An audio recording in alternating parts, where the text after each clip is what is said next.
For big business. RSK, let it play, boy. When I tell them I'm an Israelite, it's big business, not miniature. Serving same thing as minister. Kill the flesh, how to finish them. These commandments, they'll sustain you. I'm surrounded by these angels. I ain't worried, I'm protected from seen and unseen dangers. When I tell them I'm an Israelite, it's big business, not miniature. Serving same thing as minister. Kill the flesh, how to finish them. These commandments, they'll sustain you. I'm surrounded by these angels. I ain't worried, I'm protected from seen and unseen dangers. I wake up and say me a prayer. Brush my teeth, babe, then I throw on some threads. Wash my face, grab a cup, pour me some yum. Put on my backpack, then I'm off to the bread. I eat these devils for breakfast, gotta be careful. Whole lot of blood being shed in the streets. World is so wicked, I weep for the living. I drop a free church for the dead. All my white friends in my pocket, or either they loading onto this black card that I swipe. Say every time that I drop it, the verses be hitting more harder than problems of life. Rich, I collected 2 pennies from every person that willingly gave me advice. Being afraid can't exist in my spirit. I'm fearing no man but the Father in Christ. I put in work with the brothers. We stood on them corners from 10 to like 9 the same night, teaching our people the gospel, equipped with a camera, some posters, some speakers, and mic. Every time that I see mama, she telling me, son, you gotta walk in the light. Christ, the bread of heaven, keep feeding my spirit, and I wanna low, not a slide. When I tell them I'm an Israelite, it's big business, not miniature. Serving same thing as minister. Kill the flesh, how to finish them. These commandments, they'll sustain you. I'm surrounded by these angels. I ain't worried, I'm protected from seen and unseen dangers. When I tell them I'm an Israelite, it's big business, not miniature. Serving same thing as minister. Kill the flesh, how to finish them. These commandments, they'll sustain you. I'm surrounded by these angels. I ain't worried, I'm protected from seen and unseen dangers. When I tell you I'm an Israelite, tribe of Judah, don't you take it personal. Plead the blood on these demons, we purging them. Don't entertain Jezebels, we be curving them. Ayy, I got a ribbon, she virtuous. In person, this blue life ain't virtual. I can't forget when I heard the truth. I got cut with that word, it got surgical. Conviction can lead to repentance. I pray these verses encourage you. We repented, now we on the vertical. Judah rising, see Isaiah 32. Big business, nothing minuscule. I picked up that pen back in middle school. Guard your light and take heed who you listen to. Watch your mouth and your ears and your vision too. Hashatan and Shalkani won't finish you. In Mortal Kombat, this war is not physical. Gird your loins up and follow the general. Messiah is coming, that's scriptural.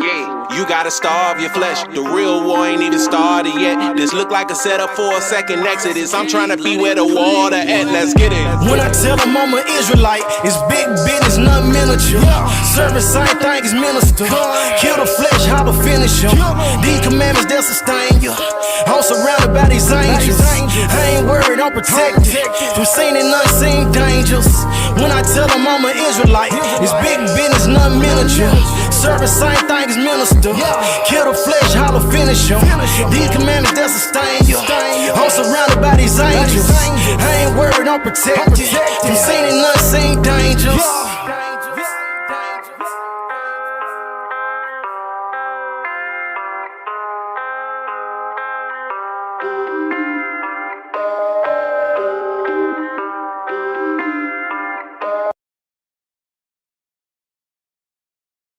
Shalom.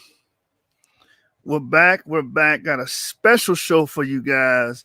And you're right, Chemo, Ben Israel. Big business, nothing miniature. This guy is a phenom. He's a genius. This brother disseminates information like no other. So with no further ado, we got the Hebrew of Israel, and he's going to be breaking down the origin of the Semitic people. All right, my brother, the floor is yours. Take the helm of the boat, man. All right, shalom, everyone. As he said, this is the Hebrew of Israel. And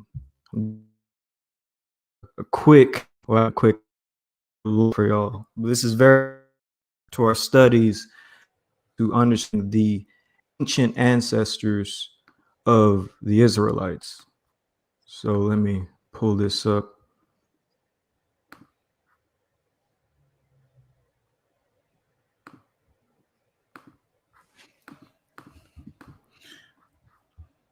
Right, so you're going to be covering. Okay, you got it. Okay, I was going to filibuster until you got it on the screen. Go ahead.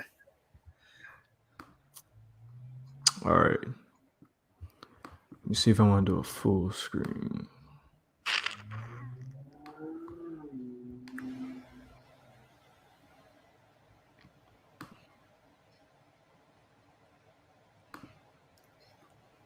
Yeah, we can get our audience ready for you, man. Get your pens and pads and notebooks and your phone out so you can take some notes. This brother's going to give you a lot of pertinent information on the subject of the origin of the Semitic people.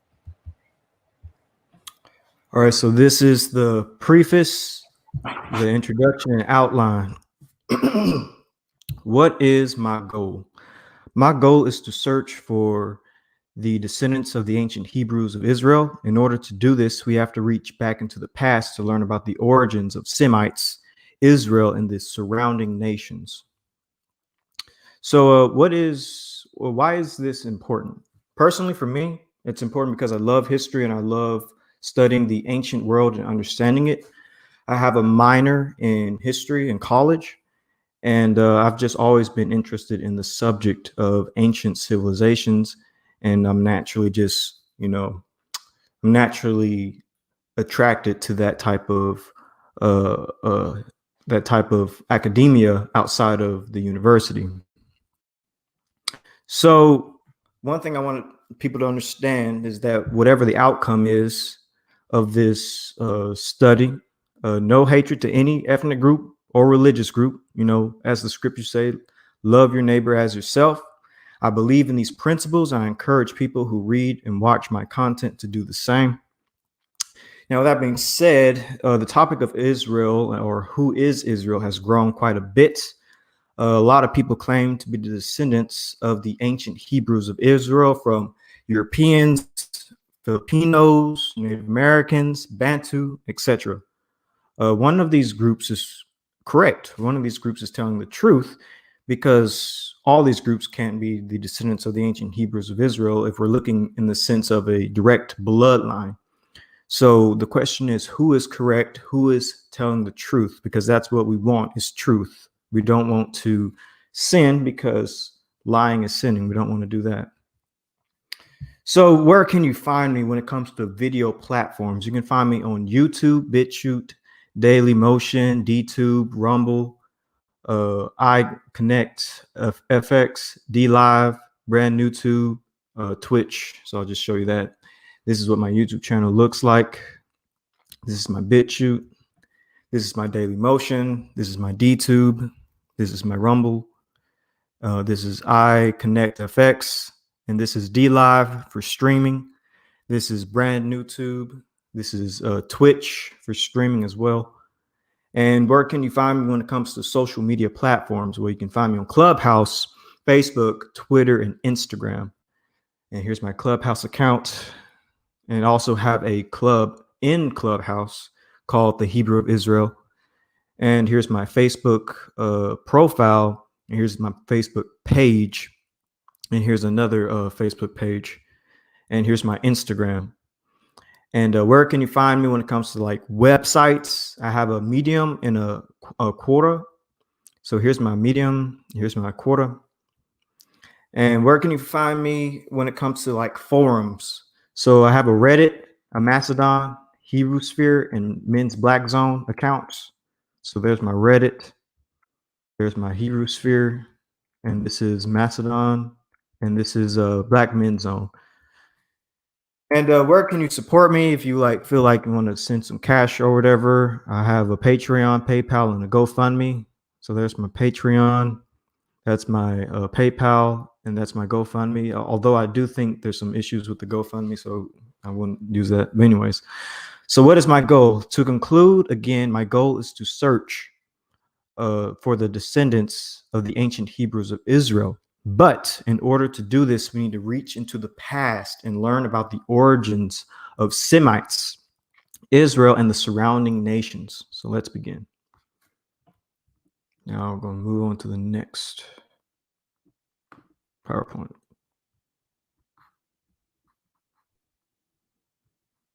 And by the way, I have so many different social medias because I know how YouTube is these days. I've learned a lot of people, get their information taken from them, their channels deleted. So I learned a thing or two and then decided to, have as many channels as possible. I also make a backup YouTube channel just in case.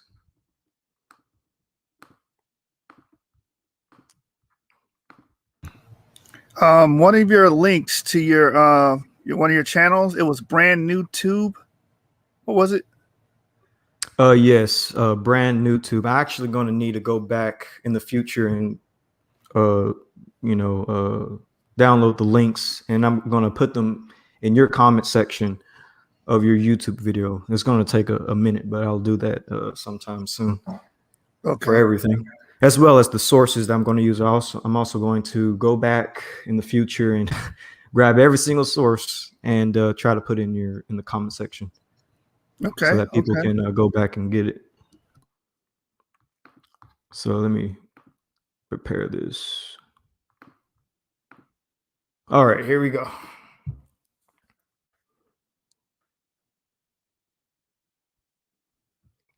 Try to make sure it's there. All right. So here it is. This is part 1. This is from Shem to Israel. So, who are the ancestors of Israel?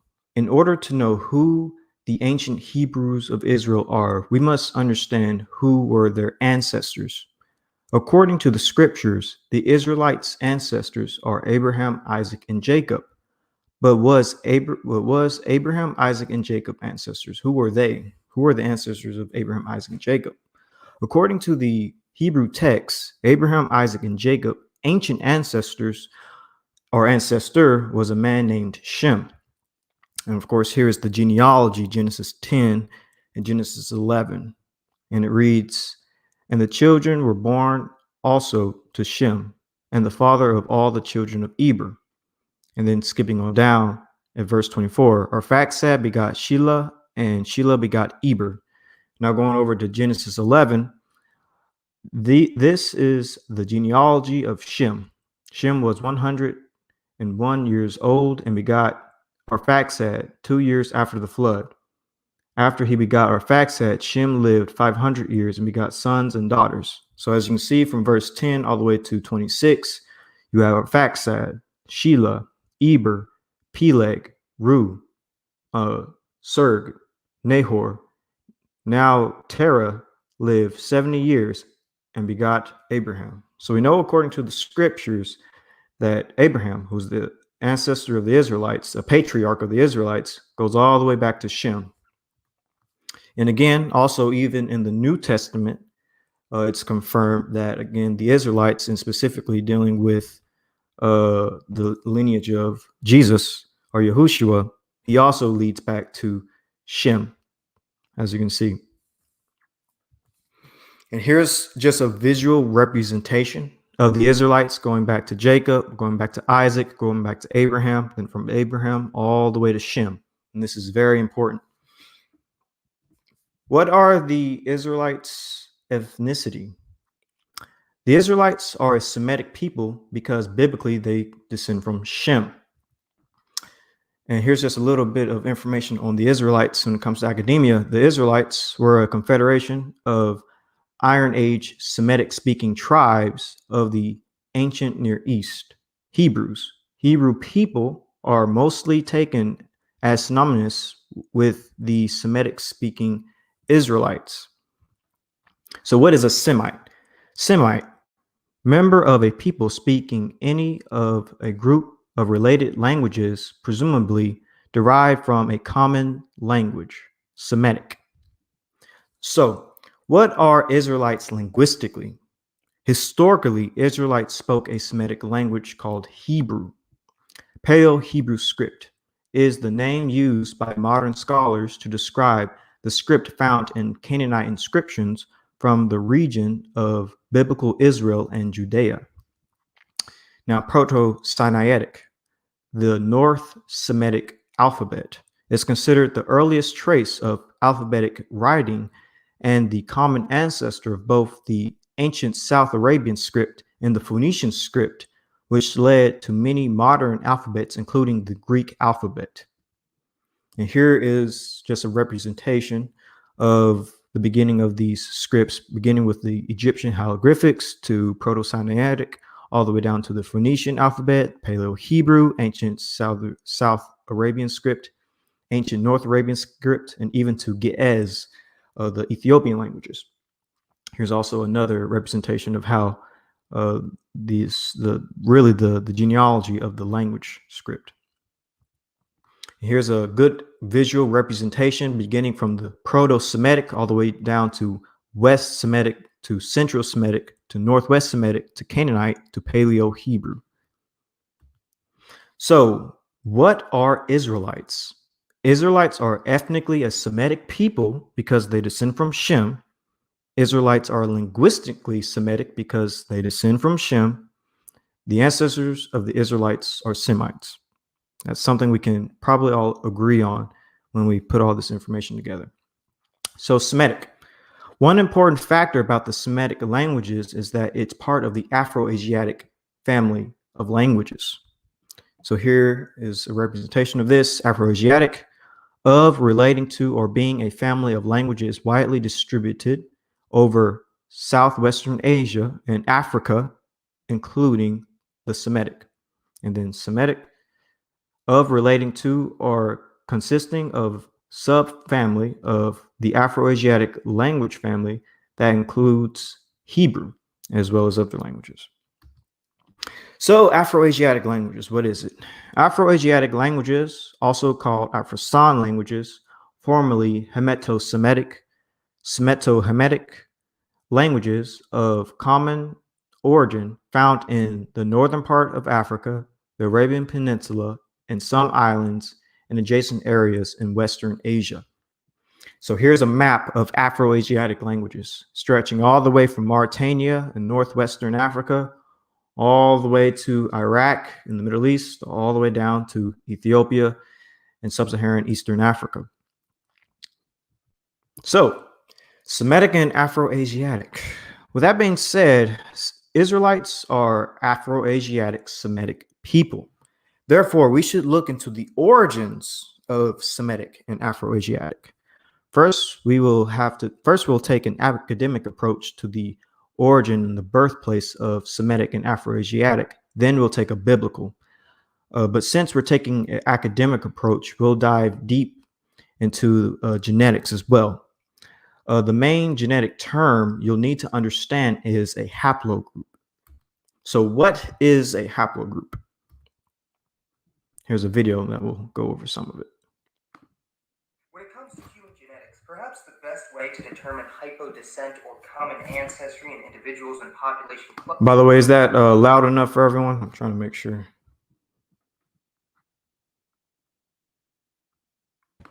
It can be heard. It's just low.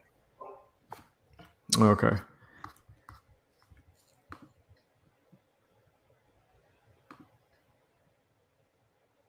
When it comes to human genetics, perhaps the best way to determine hypodescent or common ancestry in individuals and population clusters is through a specific genetic marker known as a haplogroup. Haplogroups are a common way for geneticists, archaeologists, and historians to make conclusions over the origins, exchange, and evolution of people. Yeah, I don't know why you can't see that. It's a bit of a problem. Hold on. When it comes to human genetics, perhaps. Let me try it this way. When it comes to human genetics, perhaps the best way to determine. Yeah, it's not what I wanted. When it comes to human genetics. All right, y'all have to just listen to that instead of see the visual representation, but still good. Still good to hear. Is it on YouTube? Yes, actually. Give me the title. I can just share it real quick for you. It's called What is a Haplogroup by Massaman. What is a haplogroup?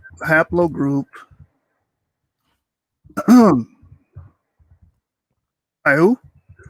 Massaman. Massaman. Okay, I got it. And there's a certain marker you can start at. What time marker? Here, let me see. Are you going to flip to your screen, and then maybe you can skim through the lining, and I can see Yeah, exactly yeah, where. I got you. Um, here you go. All right, let me see. Let me President of the United States and author of the Declaration of Independence, Thomas Jefferson, go was back a little bit, right there Right where it here. shows up. Yeah, right there. this That's way good. to determine hypodescent or common ancestry in individuals and population clusters Oh, is the through video a is just low. specific genetic marker known as a haplogroup. Haplogroups are a common way for geneticists, archaeologists, and historians to make conclusions over the origins, exchange, and evolution of people groups all over the world.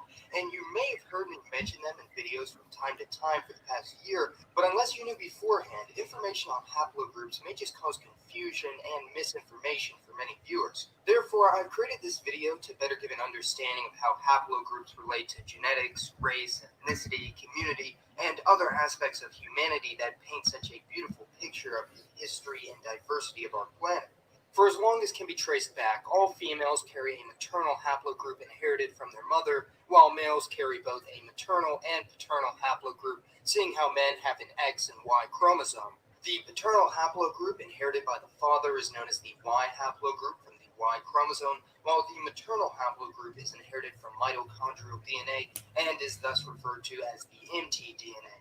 Because of historical patterns of migration and the nature of male-female relationships for most of human history, generally speaking, paternal haplogroups are better studied, understood, and mapped out, although this doesn't make maternal lineage irrelevant or any less interesting.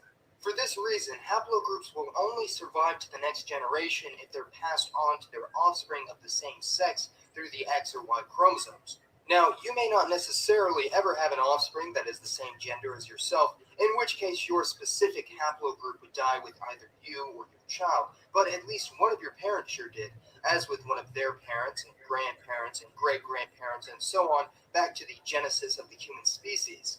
Barring genetic All right, mutations, if you're and you can male, stop right there. that you will share the same paternal haplogroup. And we're about to get right into that part. So, going over what a haplogroup is now.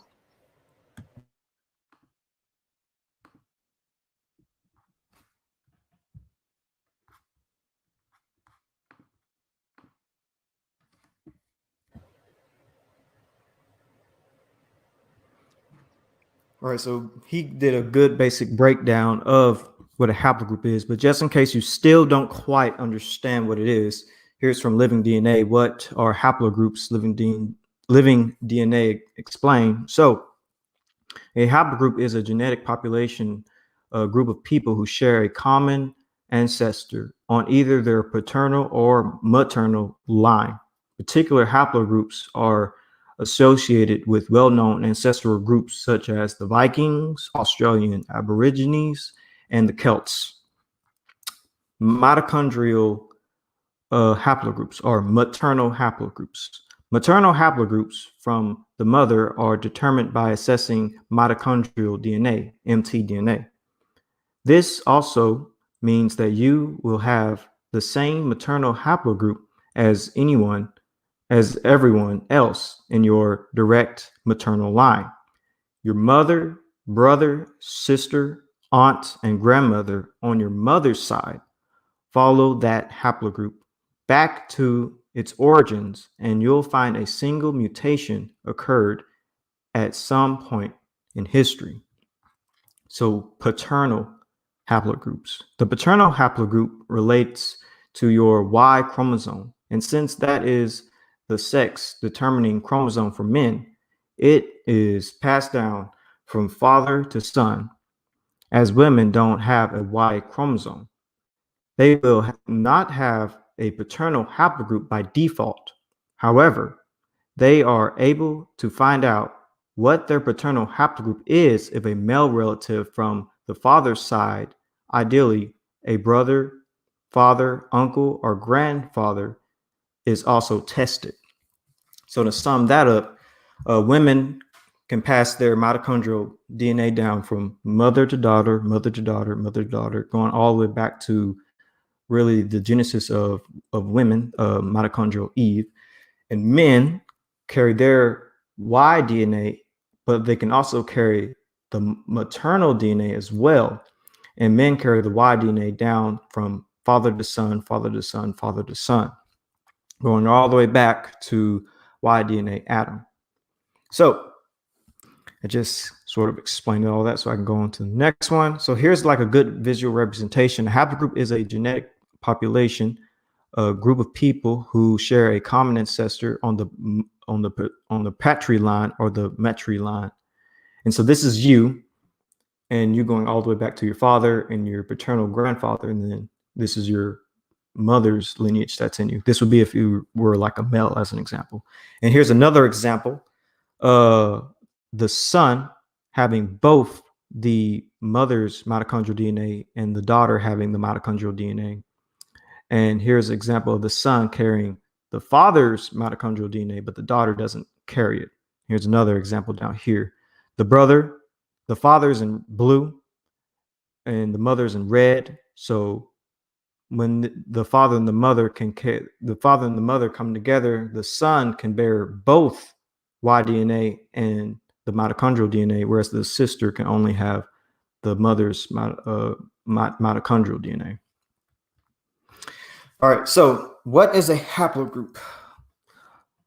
Also, haplogroups can be used to trace migrations, common descent, and ethnic origins. As an example, what is a haplogroup and what can it tell you about your family tree? At its essence, a haplogroup is an ancestral clan. Some clans are the Vikings, Native Americans, all tribes, Celts, Aboriginal Australians, and other such groups. Your haplogroup can tell you where your ancestors came from deep back in time. There are also male and female haplogroups, so you can see where your male and female side of the family originated back in prehistoric times. As with Y DNA, which traces the male line from father to son, and MT DNA, which traces the female line from mother to daughter. Haplogroups also follow straight male and female descendancy lines. Here's actually a good representation of a Y DNA of men of Europe. You tend to find a lot of Western Europeans with R1b and Eastern Europeans with R1a. People in the Balkans with I1A, and people in Scandinavia with I1, and people near the Finland with N1. So this is like a good visual representation that it really does fit populations of people groups. And here's just a world map of Y DNA haplogroups, like for instance, C being in Australia, Q being among Native Americans and people of that nature. So haplogroups. Linguists and geneticists commonly use haplogroups to find the genetic and linguistic origin and migration of ancient ethnic populations. This is why it's important to know about haplogroups when studying the origins of Semitic and Afro-Asiatic. With that being said, let's begin.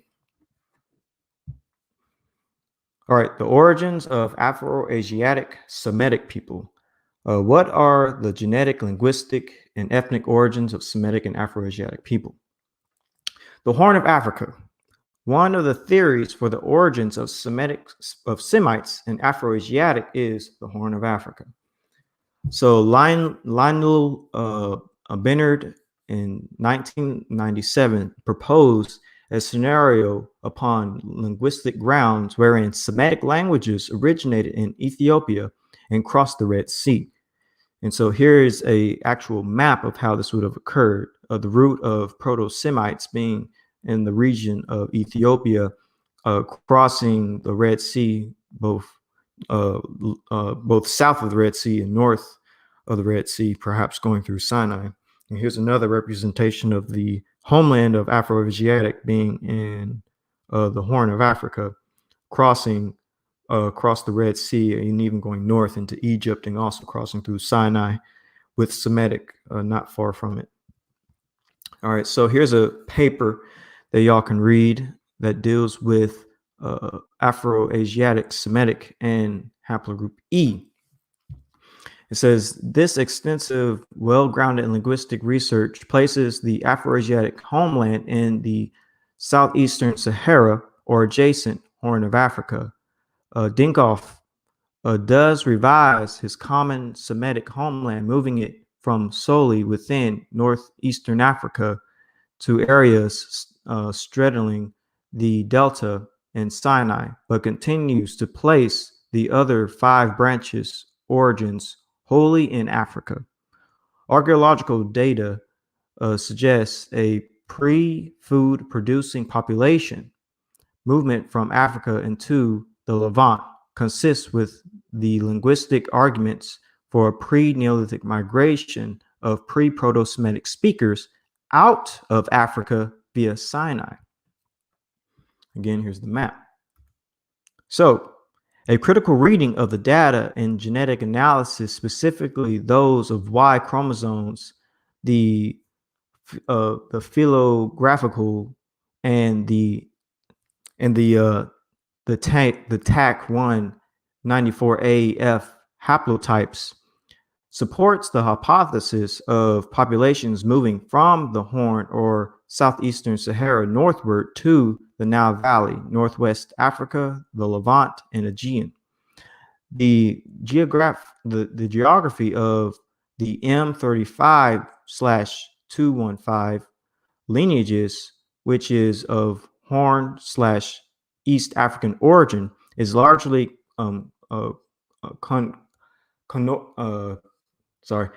concordated with the range of Afroasiatic.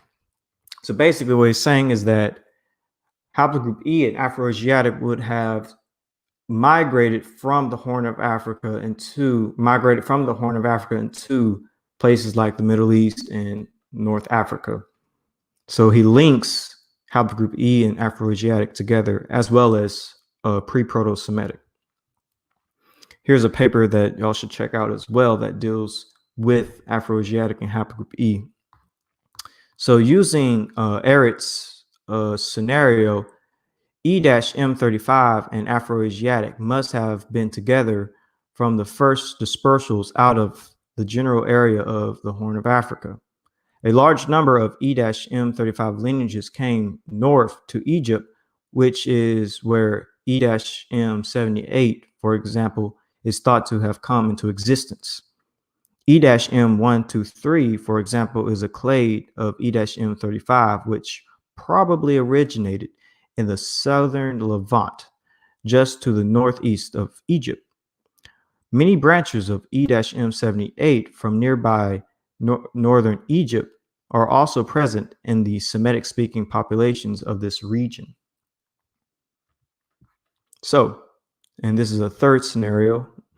As a final scenario, we compare the genetic evidence to a thesis intended to represent the possibility that Afroasiatic and Semitic are younger than they are in the well-known proposals of Ehret and Miltalvi. If the starting point for Afroasiatic would be anywhere within the corridor stretching from the Nile Delta to the Horn of Africa, and if its dispersal started well within the Heliocene, more recently than in the scenarios of Ehret and Miltalvi, then E-M35 is also certain to have been present in that Proto-Semitic, Proto-Afroasiatic population, while E-M123 has its presence of being a subclade of E-M35 that may have originated in the Levant quite early. It is still basically true that the E-M35 diversity found in the Levant today is a branch of the same diversity found in Egypt, which also has a high E-M123 diversity. This would make Afroasiatic and probably also E-M35 both representatives of the African contribution to the full development of the Neolithic, but not necessarily playing any special early role in the pre-Neolithic. And so basically summing this up, this paper is that Afroasiatic would have dispersed from the Horn of Africa along with E lineages to Egypt and into the Levant, and they still would have been carrying E. So the Horn of Africa, Afroasiatic origins, basically one of the theories for the origins of Afroasiatic and Semites is that it came from the Horn of Africa and they would have carried E. That's basically what that's saying. Here's a good representation of the homeland of Afroasiatic and Proto-Semites. And here's actually a good representation, or one representation, of haplogroup E going basically the same route as what many linguists and geneticists believe. So I don't believe this is a coincidence. And here's actually the dispersal of E-M35 into the Horn of Africa, North Africa, the Arabia, and even to Europe. And here's another representation of the migration of Proto-Afroasiatic from the Horn of Africa into Ethiopia, going up the Nile and splitting into the Middle East or into North Africa. And here's also another representation of the various ancient E clades we find, such as in the Levant, Mesopotamia, South Arabia, near Yemen, Horn of Africa, Northwest Africa, Northeast or North Africa, and of course in Egypt and the Mediterranean. So, how would these Afroasiatic and Semites look? Since we're dealing with ancient populations, these early Proto-Afroasiatics and pre-Proto-Semites would have looked like Proto-Ethiopid if they're coming from the Horn of Africa. So here's probably a good example of what these Proto-Afroasiatics would look like when migrating throughout Africa and the Middle East. So this is the Proto-Ethiopid, and over here's the description. The ancient type that inhabited the southwest Eritrean lowlands prior to the arrival of Ethiopians and possibly resembles early out of Africa types, was still common in Kenya to Sudan during historic times. So this is like an out of African type.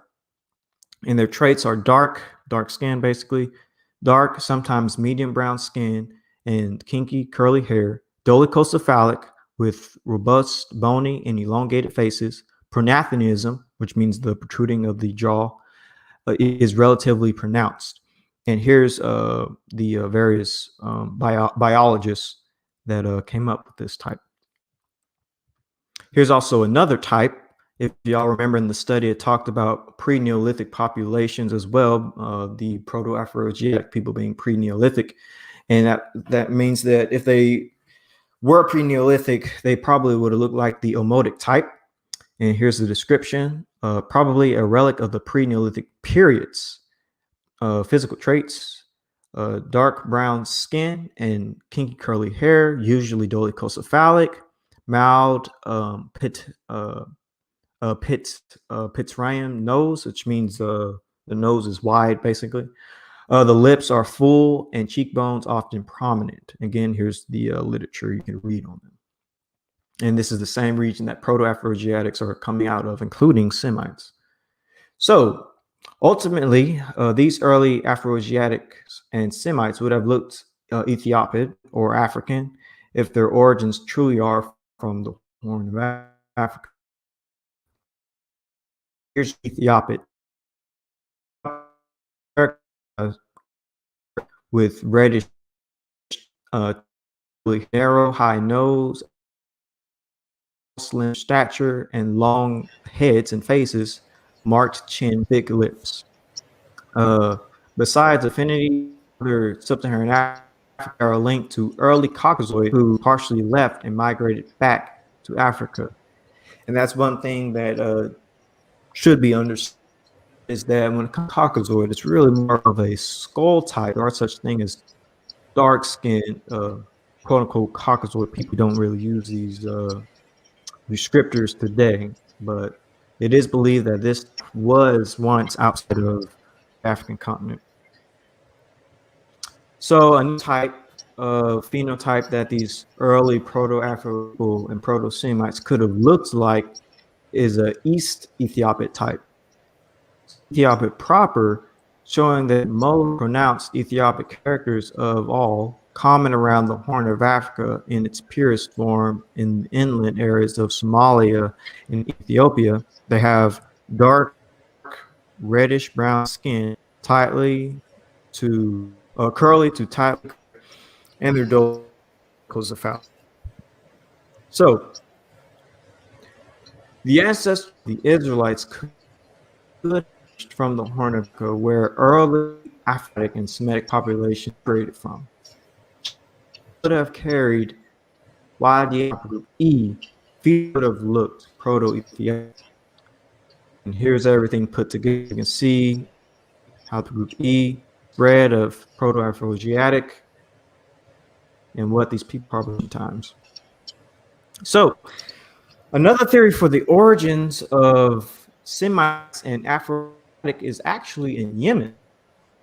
The Horn of Africa isn't a theory. Let's begin with Yemen. So here's a good map showing Semites or the Semites coming and landing in Yemen, and then eventually go northward. So this is from Peter Solomon. He is a and a linguist, and so my theory is that when the Proto-Semitic language left the Afroasiatic homeland, East Africa, one lineage left, but Proto from this region included all the wide haplogroup then present in Northeast Africa.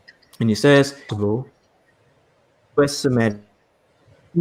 Hey, you're going in and out. Into Africa.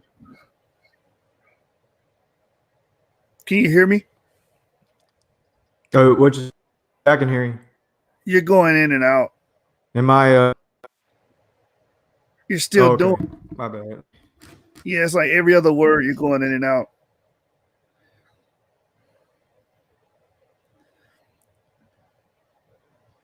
Yeah. See, the audience is saying you're in the Matrix. So we'll wait for them to get that audio back up and running. But as you can see, the brother is delivering, man. Very powerful information. He's giving you pretty much building it up from the ground up. He's pouring the cement, letting it dry for you guys and give you a strong foundation and understanding of where he's coming from with the origin of the Semitic people. He gave you proto Semites, the Ethiopoids, of however you say it or pronounce it, and how they would look, and how scientists reconstruct their facial features and what part of the world they would have came from, and the diffusion of those the Ethiopid. Yeah, thank you, brother TB at ET. Thank you. So the brother's giving you some great information also about the haplogroups, E1B1B, traveling along with the Afro-Asiatic languages as well. So stay tuned. He's going to drop even more pertinent information on you guys. Just having a few audio issues here, but he'll be right back to pick up where he left off. Hit that like button, subscribe to the channel. Plenty more videos like this to come in the future. Are you ready, Hebrew Israel? Can you hear me now? Am I good? Yeah, you're clear. Yes, I think I'm all right. I'm going to get a swallow of water.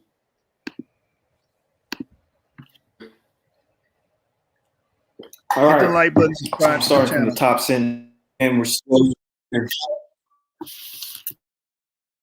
Peter again. He's as you can see, all his credentials right here.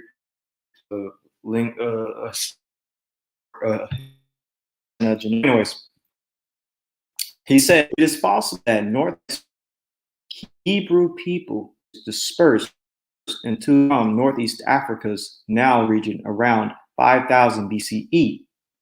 Thus, the earliest out of Africa settlement of Proto-Semitic people was likely in Yemen, on the southeastern region of the Arabian Peninsula.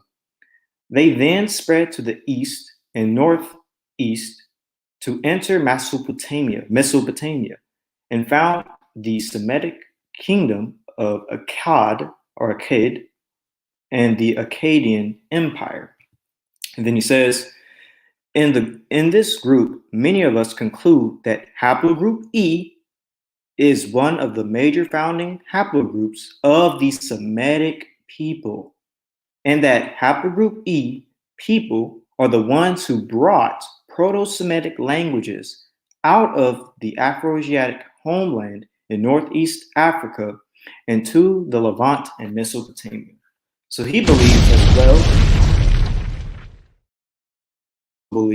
Peter Solomon also believes that Proto-Semites would have had haplogroup E.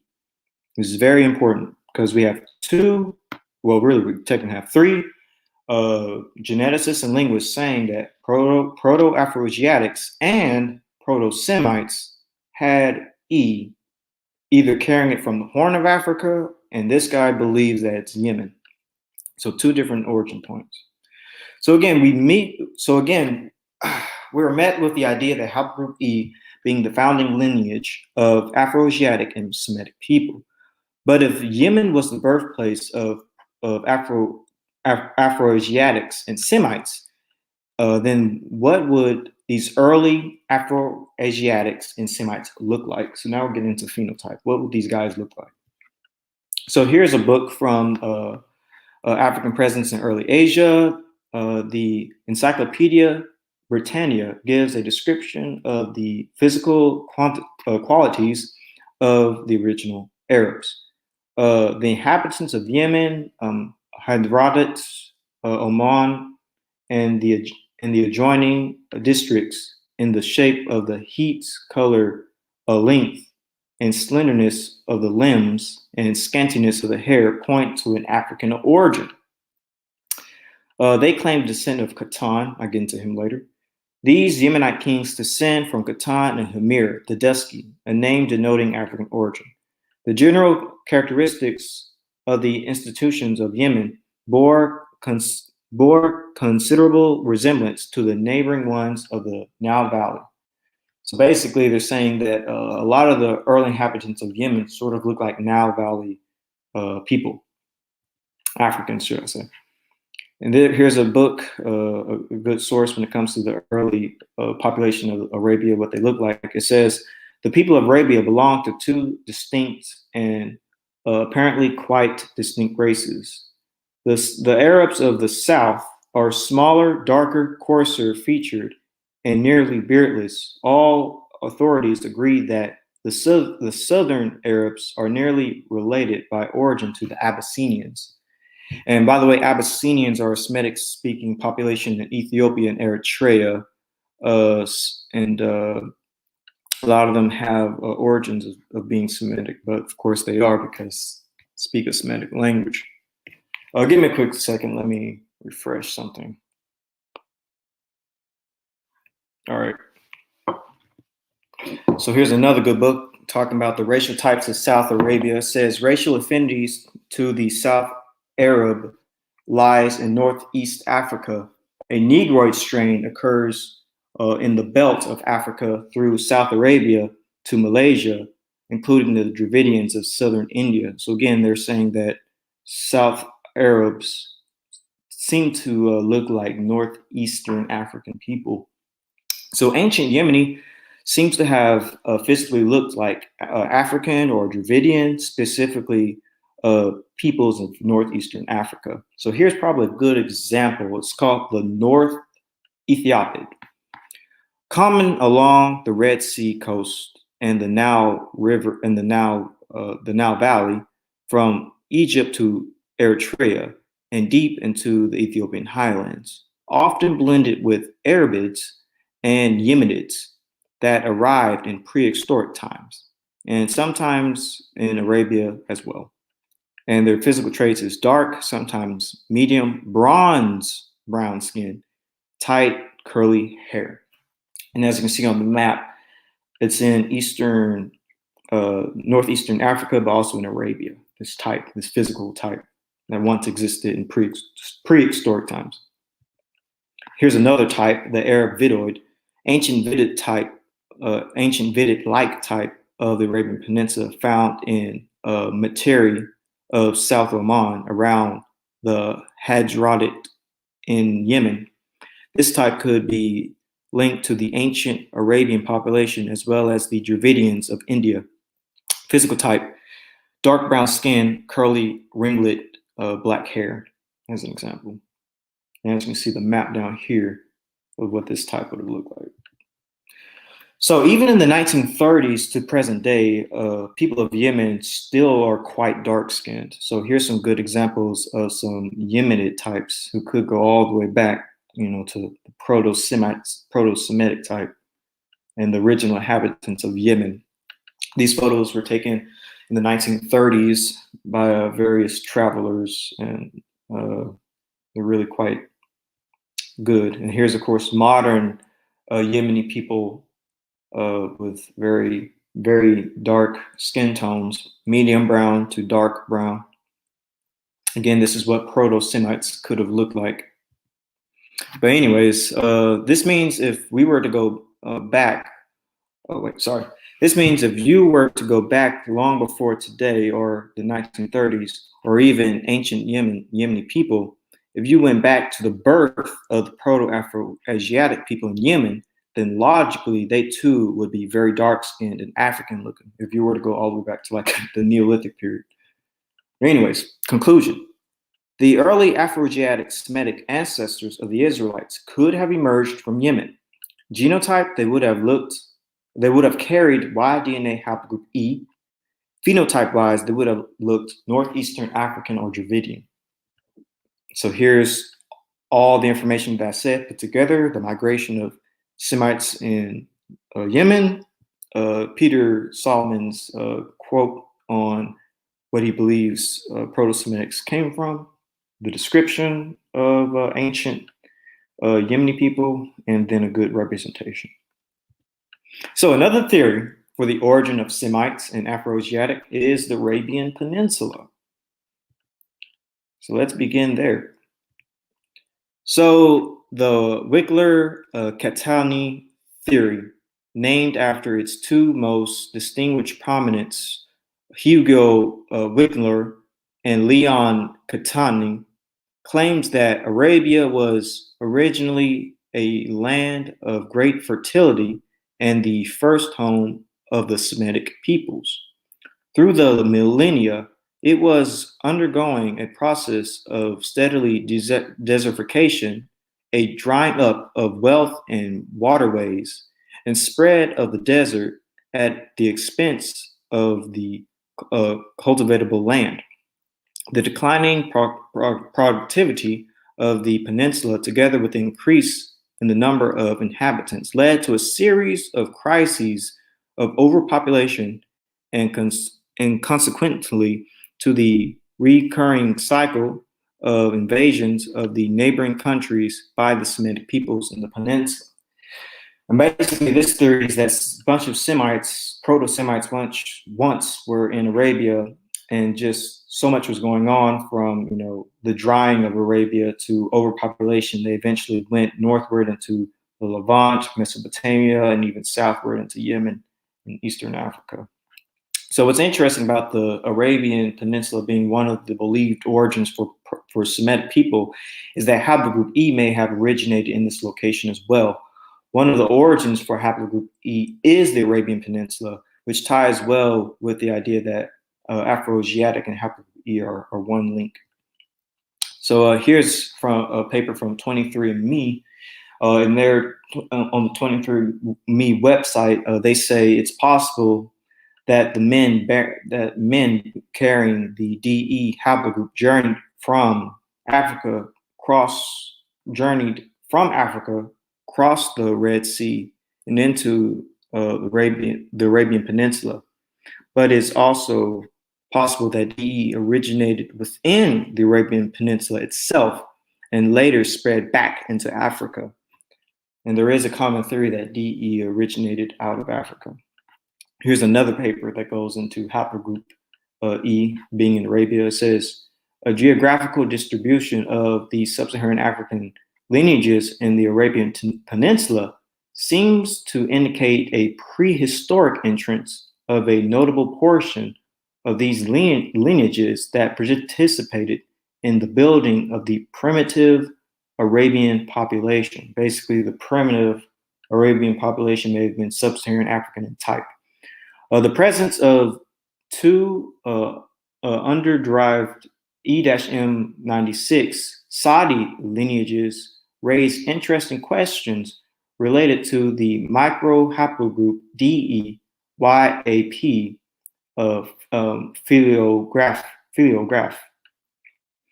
Regions near but external to Northeast Africa, like the Levant or Southern Arabian Peninsula, could have served as an encapsulator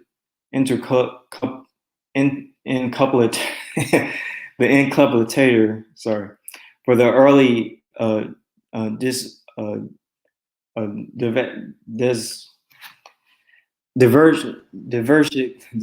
diversification of non-African unpaternal haplogroup varieties like Y chromosome DE dash Y or YAP. This model would imply that both CF-P143 and the DE-YAP evolved nearby but outside Africa. One DE-YAP ancestor would have spread to Asia and evolved to the haplogroup D, while another DE-YAP returned to Northeastern Africa and evolved into E. So basically, this paper is saying that we found very ancient clades of haplogroup E-M96, and that it's likely that DE either originated outside of Africa in the Arabian Peninsula and migrated in, or that it originated close in Africa and came out but back into Africa, basically like a back to Africa migration. But it seems to imply that Arabia was where E and DE originated from. Here's another paper as well. It says the split of the Y chromosomes composites DE haplogroup is very similar to the age of MT DNA L3, and Eurasian origin and back migration to Africa has been proposed for the African Y chromosome haplogroup E. This correlation rather seems to be the result of a joint and global replacement of old autochthonous males. Autochthonous males, indigenous males, and female African lineages by new Eurasian incomers. Basically, they're saying that E is likely a Eurasian new incomer that came into Africa, and that they really replaced the indigenous African population. And we'll get into them a bit later on. And still going on with this same particular paper, it says, curiously, ancestral E star, which means the most ancient form, ancestral E lineages have been detected in the Arabian Peninsula and in the Levant. So biologically, some Semites are, just going back to sum all this together, it seems to be that E could have likely originated in the Arabian Peninsula, which is interesting because this is also where Semites may have also originated from, if of course those two anthropologists are correct about Semites coming from the Arabian Peninsula. But anyways, biologically, some believe Semites come from Arabia, and that they would have looked like a brown Mediterranean type, also known as a Euro-African. So let's just go a bit into the biology. So physical anthropologists are certain that Mesopotamia was the eastern borderline for Semitic types of individuals, and that the Semites, whom we know as the brown Mediterranean peoples, who invaded Mesopotamia from Arabia. And so what is a brown Mediterranean? So particularly when we note once more that Mediterranean is not a synonym for white, Elliot Smith's brown or Mediterranean race being nearer the mark, Elliot Smith's class these Proto-Egyptians as a branch of what he calls the brown race, which is the same as Sergei's Mediterranean or Euro-African race. The term brown in this text refers to skin color and is simply a euphemism for Negro. And this is the actual paper that's dealing with the term Euro-African. It says the Mediterranean race was first defined by Sergi, who also calls it Euro-African. The Mediterranean race originated in Africa and is closely related to the Negro, both being long-skulled peoples descended from a common stock, the Euro-African. And this is actually Sergi's book, The Mediterranean Race. He says, the human species with cranial and facial characters thus well determined, I call Euro-African. And this because having had its origins in Africa. And so putting all that together, if Semites did come from the Arabian Peninsula and these anthropologists are describing them as being a brown African people, it would seem like that these early Semites would have sort of looked like an African type. So therefore, the Semites who come from the Arabian Peninsula, kind of actually already said that. As a matter of fact, though, going into this a little bit deeper, it is believed that the population of ancient Arabia had a Proto-Negroid strain to it. This is from the book called The Arabs. It says the original inhabitants of Arabia, then, according to Sir Arthur Keith, one of the world's greatest living anthropologists, who has made a study of Arab skeletal remains, ancient and modern, were not the familiar Arabs of our own time, but a very much darker people. A proto-Negroid belt of mankind stretched across the ancient world from Africa to Malay, giving rise to the Semitic peoples of Africa, to the Dravidian peoples of India, and to the intermediate dark people inhabiting the Arabian Peninsula. In the course of time, two big migrations of fair-skinned peoples came from the north. One of them, the Mongoloids, to break through and transform the dark belt of man beyond India. The other, the Caucasoids, to drive a wedge between India and Africa. Keep that quote in mind later on in the future presentations. Anyways, the more vile invaders overcame the dark-skinned peoples, absorbing most of them, driving them southward, where my own explorations is believed to have discovered vestiges of them in the natural sanctity beyond the great sandy sea of the Rub al Khatel. So keep these last two sentences in mind. Also, another book that talks about the ancient inhabitants of Arabia says it is quite it's quite conceivable that the great peninsula of Arabia was once populated as far as its natural conditions allowed by a primitive Negroid stock, who may have been later on particularly exterminated by changing and unfavorable conditions of climate and by the aftercoming of the white man and his type. So anyways, genetically speaking, this does seem to be the case that you once had a stock of people in the Arabian Peninsula, but that stock has dwindled in number, that there was, like, I wouldn't use the word primitive, but a more ancient Negro or African type. Even we can see this when it comes to the genetic papers. Remember, it says that these sub-Saharan African lineages in the Arabian Peninsula seem to indicate a prehistoric entrance of a notable portion of these lineages that participated in the building of the primitive Arabian population.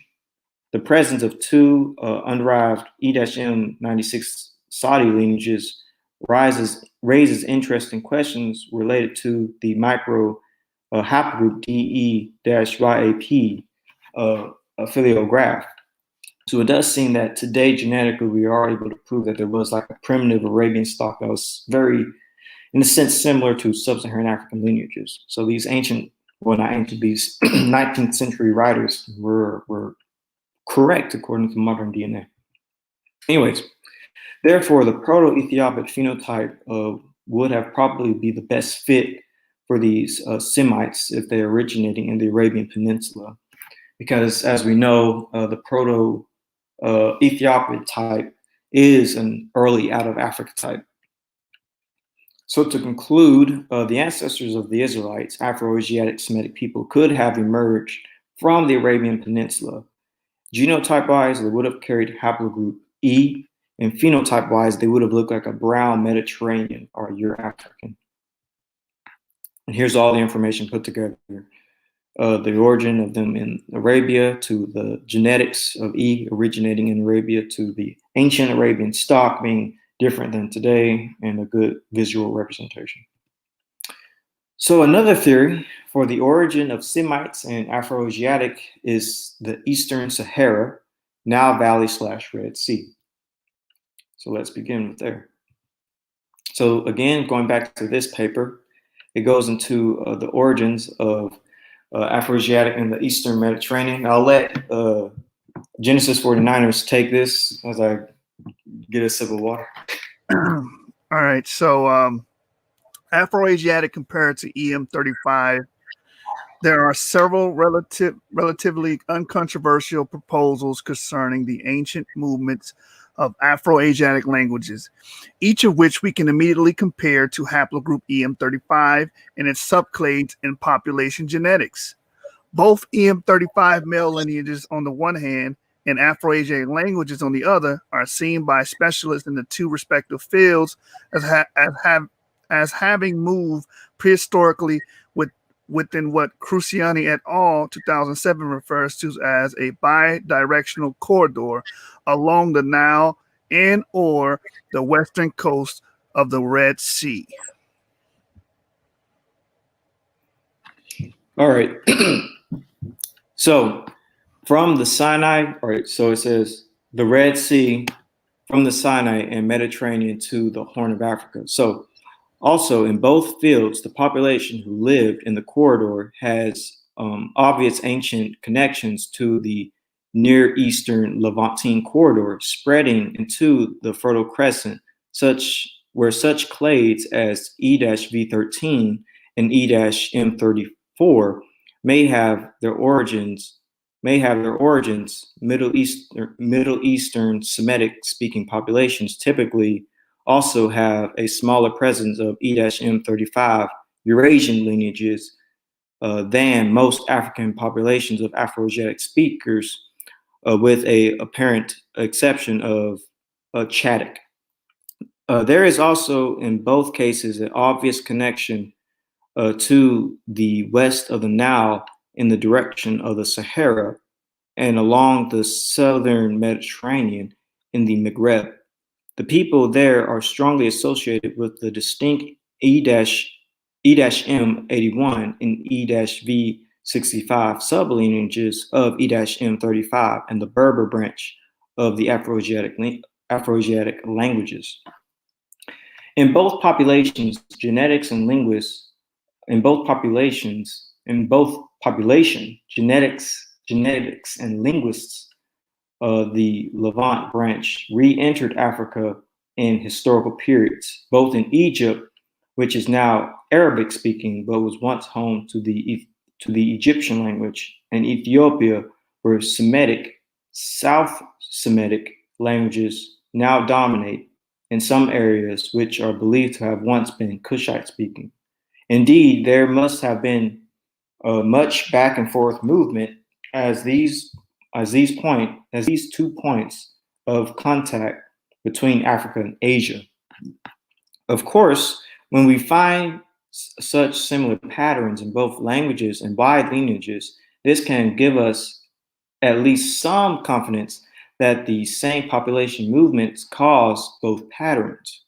With this in mind, it is proposed that we may at least assume a strong likelihood that E-M35 male lineages were involved in at least many of the migrations and cultural transmissions which caused the present and historical distributions of the Afroasiatic languages. So here's a good map showing the origin of Afro-San or Proto-Afroasiatic in the Nile Valley or the Eastern Sahara or the Red Sea. Here's just the region, the range, and here's even like a DNA representation, the origin of E-M78 being right here, Proto or Afroasiatic homeland of Proto-Semitic languages. And they would eventually came into the Middle East. So it says in this book that the overall pattern is consistent with a model of the first speakers of Afroasiatic having emerged in or near the Horn of Africa or the Nile Valley.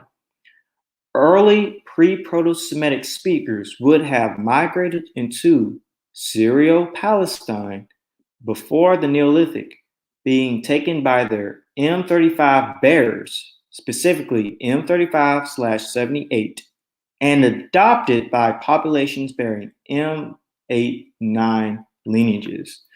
Keep this in mind. We'll go into this much later, but basically he's saying that the pre-Proto-Semitic people would have carried haplogroup E, and that another people, well, they're going to adopt something later on, but we'll get into that later. So here's another good representation of the origins of Afroasiatic being near the Red Sea. And then again, here's a good representation of E migrating. So you do see like an overlap of this migration of Afroasiatic and haplogroup E. It's perfectly matches each other. So here's actually a genetic paper that deals with haplogroup E and Afroasiatic. So it says most Y chromosome haplogroup diversity in Africa, however, is present within micro haplogroup E that seem to have appeared 21,000 through 32,000 YBP, somewhere between the Red Sea and Lake Chad. The Proto-Afroasiatic group carrying the E-P2 mutation may have appeared at this point in time and subsequently gave rise to the different major population groups, including current speakers of the Afroasiatic languages and pastoralist populations. So E-P2 seems to be the father of Proto-Afroasiatic. Here's E-P2, and here's all of its belt. It includes, for instance, EM123. It includes E2, also known as E1B1A, and it includes, well, basically everything you see under here. It includes basically E1B1B and E1B1A. So the father of E1B1B and E1B1A is Proto-Afroasiatic. Anyways, going further on, it says the network analysis of the chromosomes carrying E haplogroups was robust enough with a main cluster near the root represented by the CUN compassing most of Eritreans and Sudanese populations, including Nilo-Saharan and Afroasiatic speakers, suggesting that linguistic divergence is either a subsequent event to the population divergence, language replacement, or to the two linguistic families may have shared a common origin. The Yemeni, Saudi Arabia, and Oman populations, on the other hand, form a Near Eastern group. The link between the Yemeni and Omani populations with Afar and Shayo populations from Eritrea could have attributed to the geographical proximity and possibility past genetic history. The Northern African populations tend to separate into two distinct groups, one containing Moroccan Arabs and Berbers and Sarahis, hard to say that. Derived from the larger Eastern African group, and the other includes the Northern African populations of Algeria, Egypt, and Tunisia, which forms a connection to both Europeans and Eritrean and Ethiopians, hinting to a recent genetic relationship between North and Eastern African populations, as is widely believed. The Shio and Afar populations of Eritrea tend to cluster with Near Eastern or Arabian populations, North African populations forming the fourth cluster. Interestingly, populations from Egypt, Tunisia, and Ethiopia, Ethiopian Jews, assumed an intermediate position between the East African and Near Eastern clusters. A branching of the network may once again represent an episode of human migration that carried the haplogroup E-M35 and its sub-haplogroups farther to the western coast of the Red Sea, to Yemen, Oman, and Saudi Arabia. Consequently, concurrently down the southern Africa, as part of a more recent Y chromosome motivated out of Africa migration episode.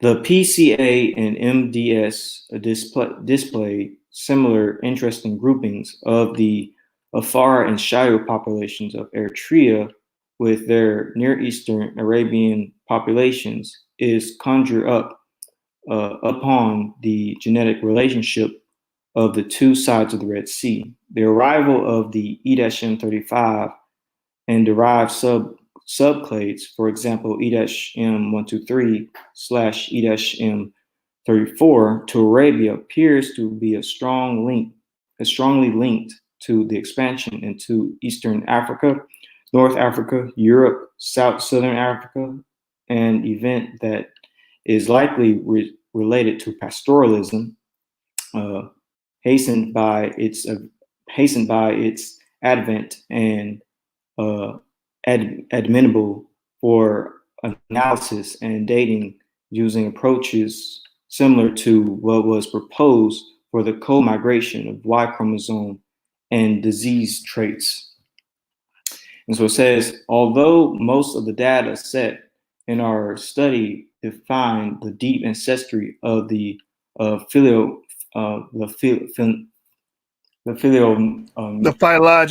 You need me to read? Yeah, the phenology. They still shed some information through our interpretations of the recent phenomena, such as the current genetic diversity of E haplogroup and an implication to the origin and spread of Afroasiatic languages and the history of pastoralism.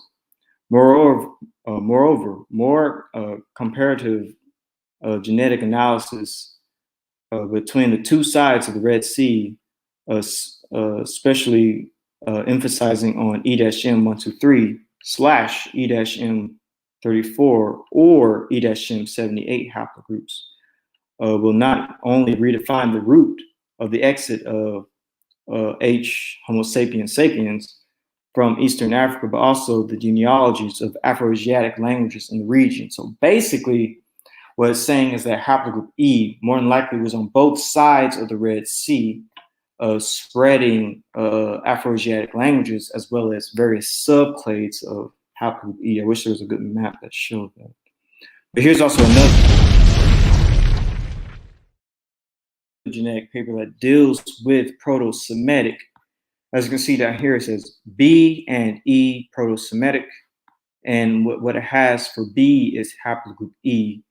And it has E, and it has the mitochondrial haplogroups H, M, and N. But again, it also has haplogroup E as being Proto-Semitic. And you see it basically coming out of the Red Sea, near the Red Sea region. And then here's just another representation of how this looks, or how this would have taken place. So here's a good paper. It says Red Sea Origins and Neolithic Expansion. It says haplogroup E1B1B, formerly known as E3B, represents the last major direct migration from Africa into Europe.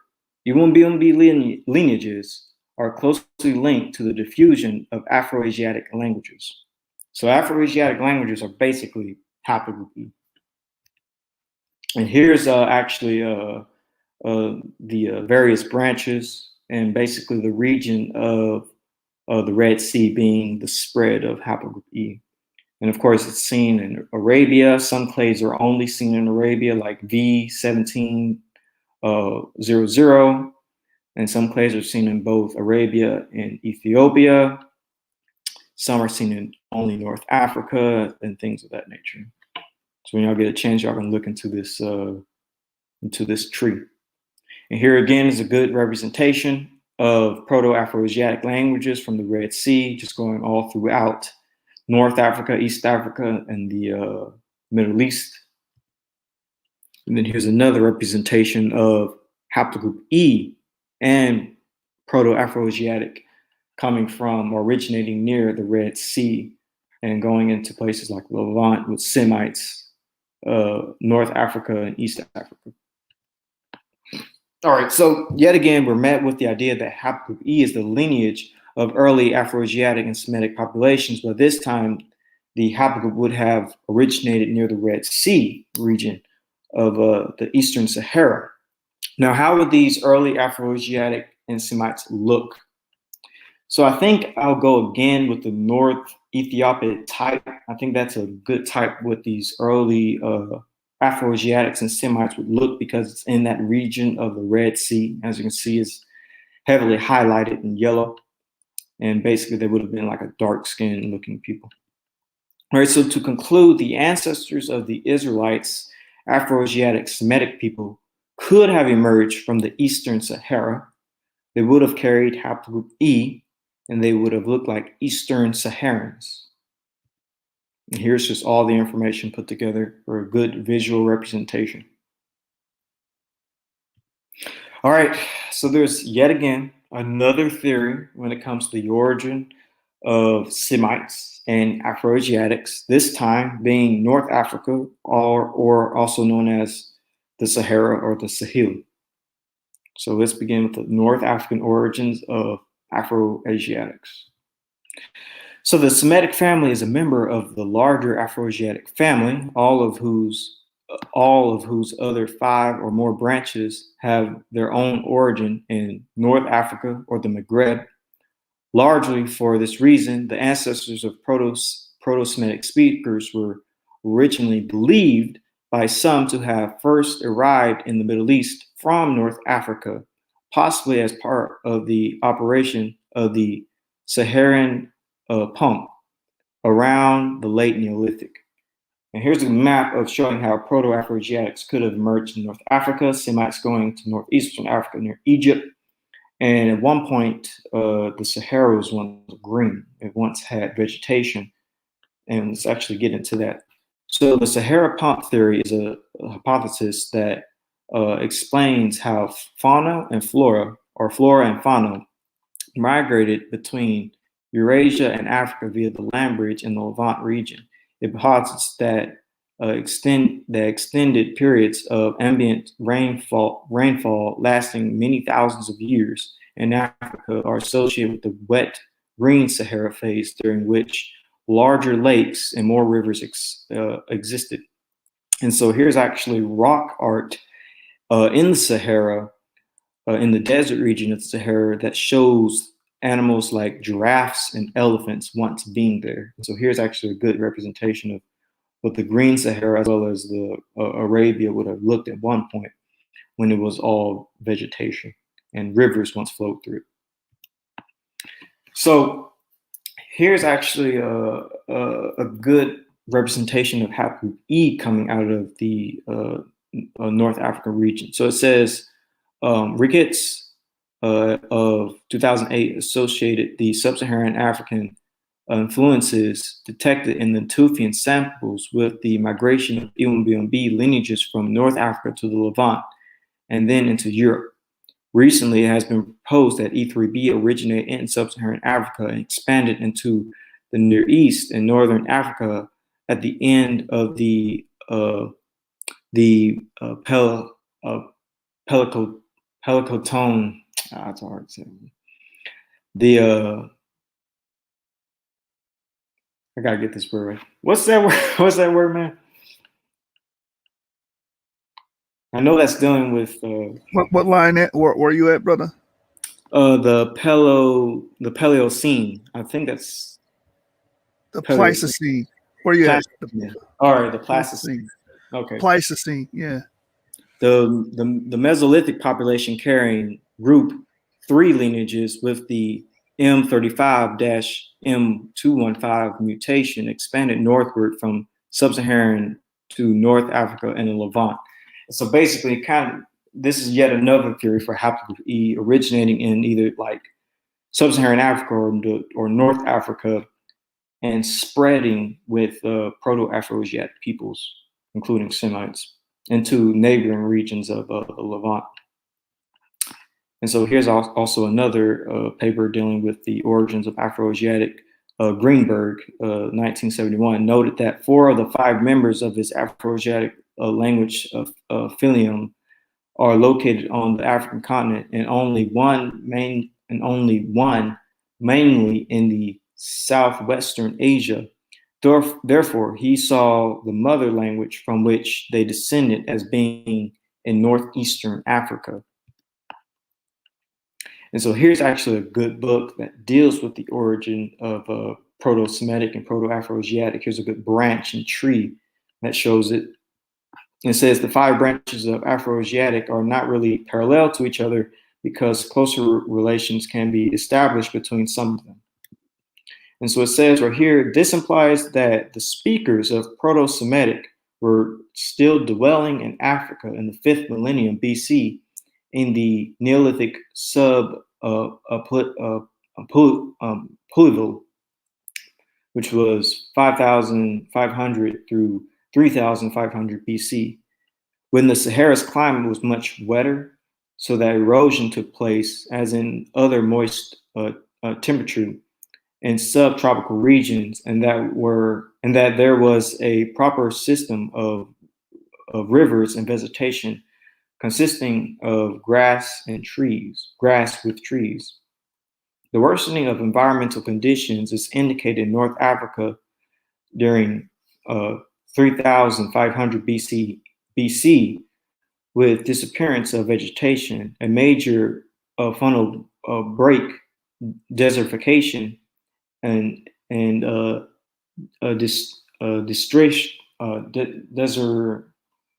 desertion.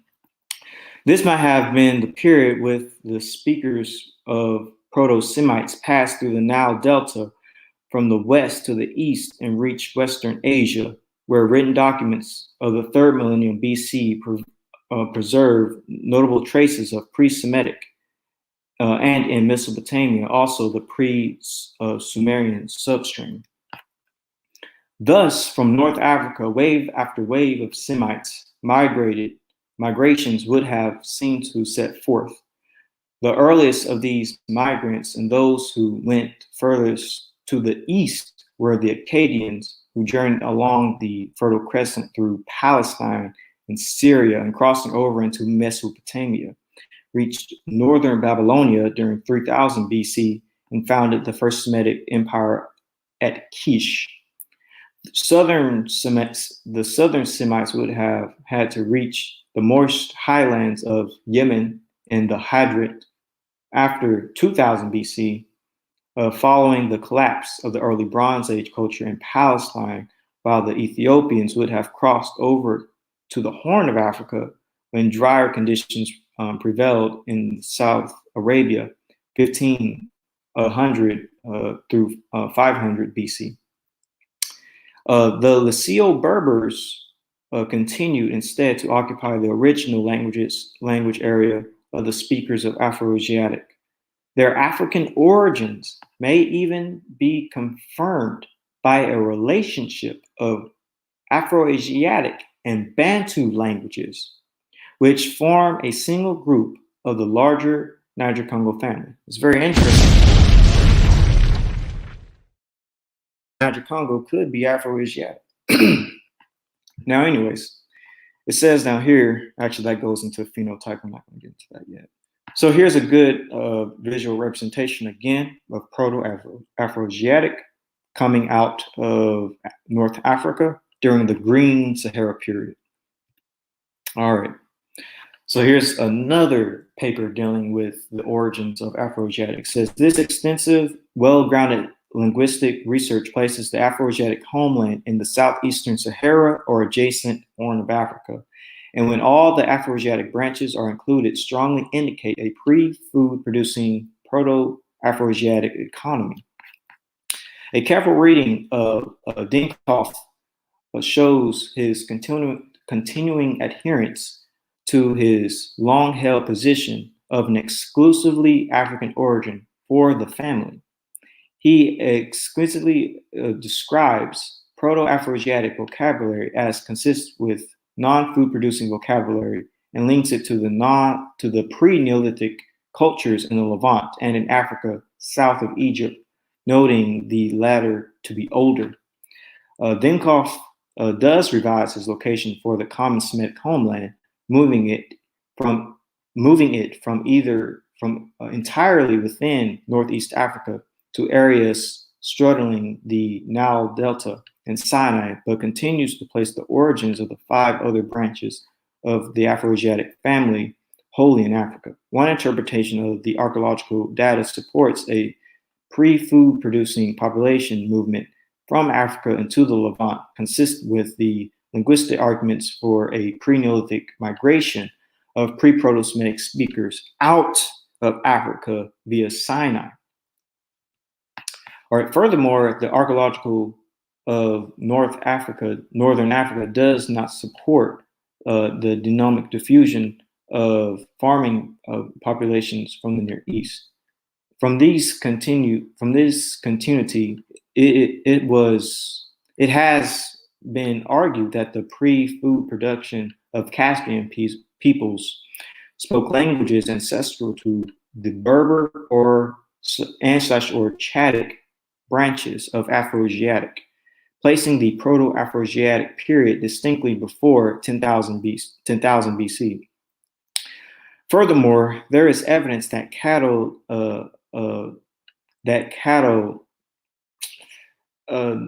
domestication occurred independently in the early Heliocene, Eastern Sahara, earlier than in the Near East, casting doubt on the idea of a central origin of pre-production in the Levant. So, a quick reading of the genetic data analysis, specifically those of the Y chromosome physiograph and the TAQI 49 AF haplotypes, supports a hypothesis of populations moving from the Horn or southeastern Sahara northward to the Nile Valley, northwest Africa, and Levant and Aegean. The geography of the M35/215 lineages, which is of Horn/East African origin, is largely coordinated with the range of Afroasiatic languages. Underhill state that these lineages was carried by Africa during the Mesolithic. The distributions of the Afroasiatic branches and its lineages can be best explained by invoking movements that originated in Africa and occurred before the emergence of food production, as well as after. So basically, summing all this together, various linguists and geneticists believe that Proto-Afroasiatic would have originated in northern Africa, including Semites, and that they would have migrated from North Africa through Sinai into the Levant and then into Mesopotamia, in which we can actually see with DNA when it comes to haplogroup E specifically. So let's actually go into that.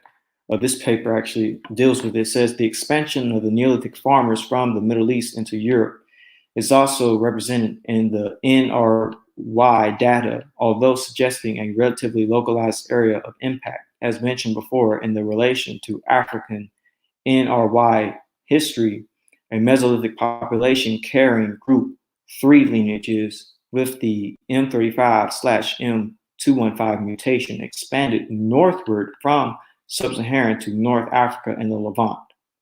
The Levantine populations of farmers that dispersed into Europe during and after the Neolithic carried these African group 3 M35/M215 lineages. Group 3 lineages are found at high frequencies in Africa and relatively high frequencies in the Middle East and Southern Europe, characterized by the M35/M215 mutations, with occasional occurrences in Central Asia, Pakistan, and America. Most notably, the PN2 transition unites 2 high-frequency subclades defined by M2, which is UMB1A, PN1, M180 mutations in sub-Saharan Africa, and M35/M215 in North and Eastern Africa and Mediterranean Basin and Europe. We suggest that the population with this subclade of the African YAP M145, M203, PN2 cluster expanded into the southern and eastern Mediterranean at the end of the Paleocene. These lineages would have been introduced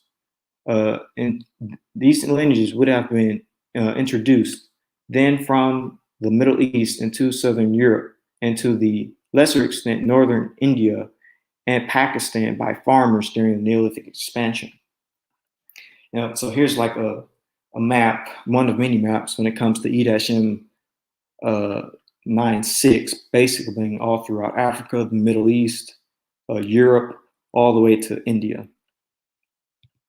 So overall, again and again, we're saying that haplogroup E is the best candidate for the lineage of early Afroasiatic and Semitic populations. One of the top 3 beliefs for the origins of Afroasiatic, including Semites, is that they emerged from North Africa and carried haplogroup E. What would these Afroasiatic and Semites look like? So I'll let Genesis 49ers take on the first side of the page, the left side. I'm gonna get a sip of water. All right. So, said what bones can tell biological perspectives on the hunter-gatherers of the Maghreb. Mack told these were a skeletally robust people and definitely African in origin. Dental morphology does suggest connections with latter Africans, including those responsible for the Caspian industry, Irish 2000, and early mid-Holocene human remains from the western half of the Sahara, something that points to the Maghreb as one of the regions from which people recolonized the desert.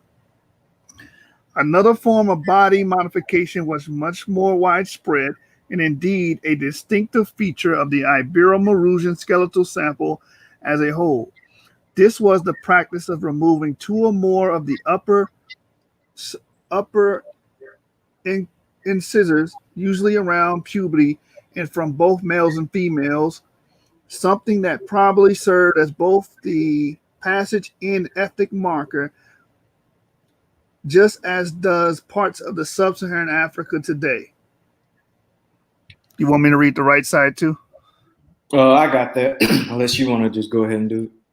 Yeah, I'll read it for you. It says the Trans-Saharan craniometry, principal component analysis of craniometric variables, closely allies the early Holocene occupants at Gobero, who were buried with Kiphian material culture, with late Pleistocene to mid-Holocene humans from the Maghreb and southern Sahara, referred to as Ibero-Maurusians, Capsians, and Matodes. And basically what this paper is saying is that these ancient and early North African populations of the Neolithic period would have looked African. And actually, I just read this, so I'm just skip that. So since we're dealing with the Neolithic Green Sahara period, here's the best phenotype of what early Afro-Asiatic and Semitic people look like. And remember, it is believed that, thus from North Africa, wave after wave of Semitic migrations would seem to set forth. So this includes Semites. So I believe the Saharan Ethiopid type will be a good representation of these Proto-Semites and Proto-Afro-Asiatic people. It says over here that Ethiopid type was more common during the Neolithic when the Sahara was green. They have reddish brown to black skin, tight curly hair, and dolichocephalic and mesocephalic skull structure. And so these guys, this is what they would have looked like during the Green Sahara period, coming out of Africa into the Middle East. And here's another type, the West Ethiopia type. Here's another phenotype, how these early Proto-Afro-Asiatic people would have looked, or Proto-Semites would have looked. It says Ethiopid subtype that was more widespread across the Western Sahara regions during the Neolithic, when the area was still a green savanna.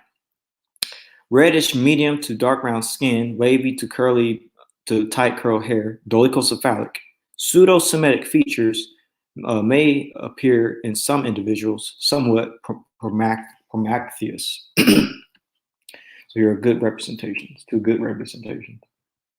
So there always seems to be a notion that the Semites originally come from Africa and that they are an African people. Here's actually a book that goes into that. He says, Greenberg determined that the Semitic languages really form only one of the 6 or more branches of a much larger language family, Afroasiatic. Even the Semitic subfamily itself is mainly African, 12 of its 19 surviving languages being confined to Ethiopia. This suggests that Afroasiatic languages arose in Africa and that only one branch of them spread to the Near East. Hence, it may have been Africa that gave birth to the languages spoken by the authors of the Old and New Testaments and the Quran, the moral pillars of Western civilization. Really, in a way, he's saying that Africa is, in a way, the birth of all this Afroasiatic culture, including Semitic culture and including the Hebrew scriptures. It's very interesting.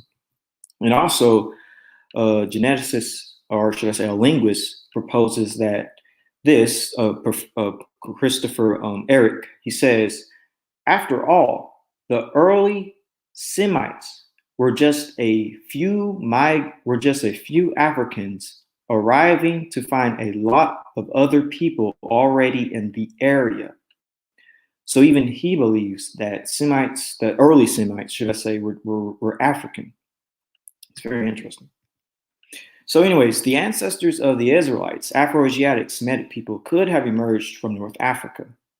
They would have carried Y-DNA haplogroup E, and they would have looked like Neolithic North Africans. So here's a good visual representation of everything. So the final theory, we finally got to the last theory. The final theory for the origin of Semites and Afroasiatic is the Levant, Israel, by the way. So let's begin.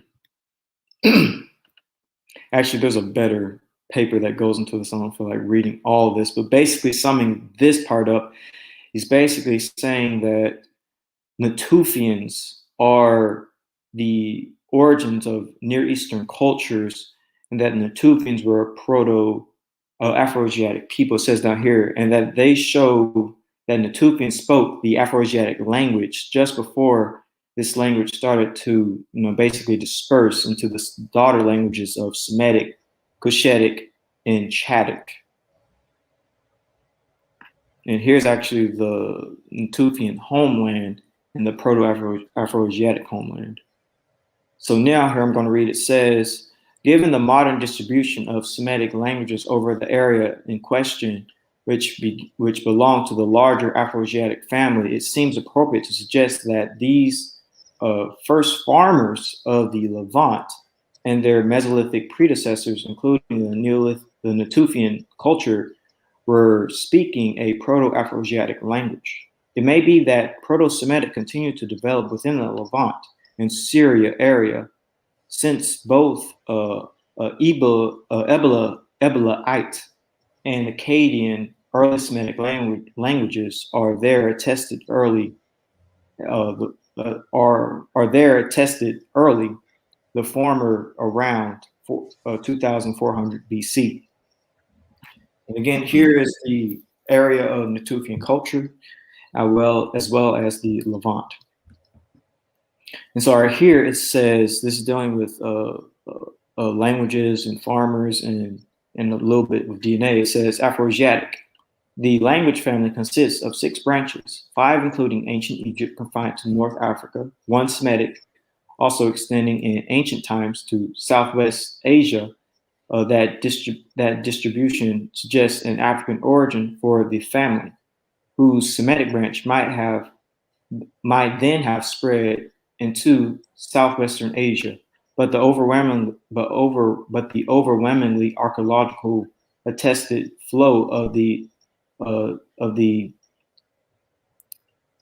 domesticated crops and animals from Neolithic times onward into Egypt and through the Arabian Peninsula into Ethiopia is out of Southwest Asia rather than out of Africa. That would make it surprising for Semitic languages to have spread against that stream. There are 2 principal competing hypotheses for the origin of Afroasiatic. Really, there's like 5 different ones, but anyways, one based on reconstruction of the early vocabulary for cultural and environmental refrains places the homeland in the Levant during the earliest Neolithic. The late Natufian culture, 9,500 BC, with the subsequent 2 prolonged spread of 5,000 BC. That is well documented archaeologically. Mixed farming across the Nile into Egypt and North Africa, giving rise to the Egyptian Berber branches of Afroasiatic languages, and sheep and goat based pastoralism from Western Arabia across the Red Sea into Ethiopia and Sudan, giving rise to the Cushitic, Omotic, and Chadic branches. Semitic spread into Ethiopia much later. That Southwest Asian origin would now be masked by language replacement in the homeland, including the spread of the Semitic branch of Afroasiatic languages, including Akkadian or Babylonian, Aramaic, and Arabic in historic times. So here from this same paper, by the way, is the spread of agriculture during the Neolithic period from the Fertile Crescent into North Africa and into the Horn of Africa. There's another closer image. And here's the image of the spread of Afroasiatic. And again, Afroasiatic pretty much dominates North Africa and the Middle East. Doesn't go into Europe really. It doesn't go into any other areas, just Arabia, Fertile Crescent, and Africa. So this is actually a good paper that deals also with the origins of Afroasiatics and Semites among the Natufians. It says the Proto-Afrosan speakers can be identified with high probability with the creators of the Natufian and post-Natufian early Neolithic archaeological culture of the Levant. The identification of the Proto-Afrosans as Natufians and post-Natufian seems to satisfy all 4 criteria.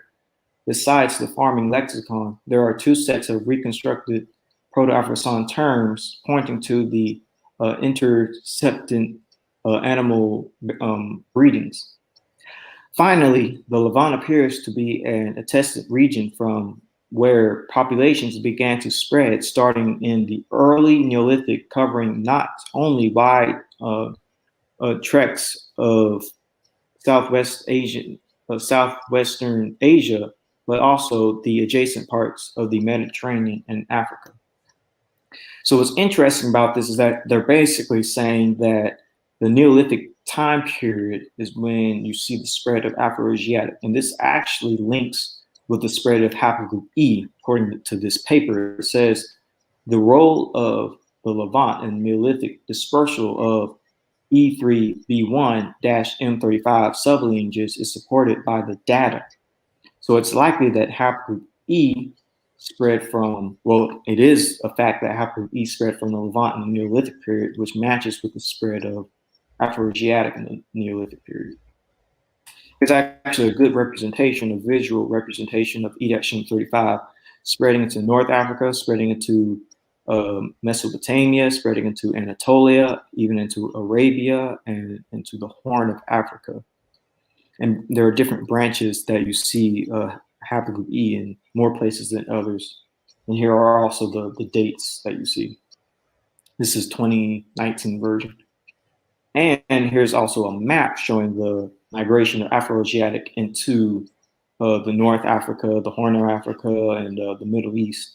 It's perfectly overlaps each other. It's kind of interesting. And so here's basically a good representation of both the area of the Natufian culture, spread of haplogroup E, and the spread of Proto-Afro-Asiatic. So you can see it all on one page. All right, so this paper is also pretty good. It goes into Natufians and haplogroup E and Afroasiatic. So it says, the 2005 book, First Farmers, The Origins of Agricultural Societies by Peter Bellwood provides an excellent resource for linguists who wish to explore the worldwide correlation between the origins of agriculture and the expansion of languages. Prior to the adoption of agriculture in Southwest Asia and elsewhere in the world, for that matter, the human tribe practiced hunter-gatherer techniques in order to survive.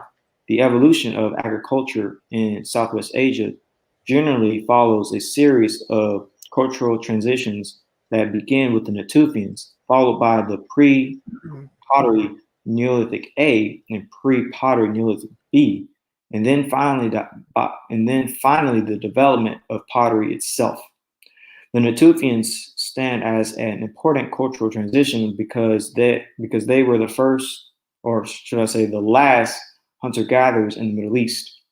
The Natufians appeared near the Sea of Galilee in what is now present-day Israel.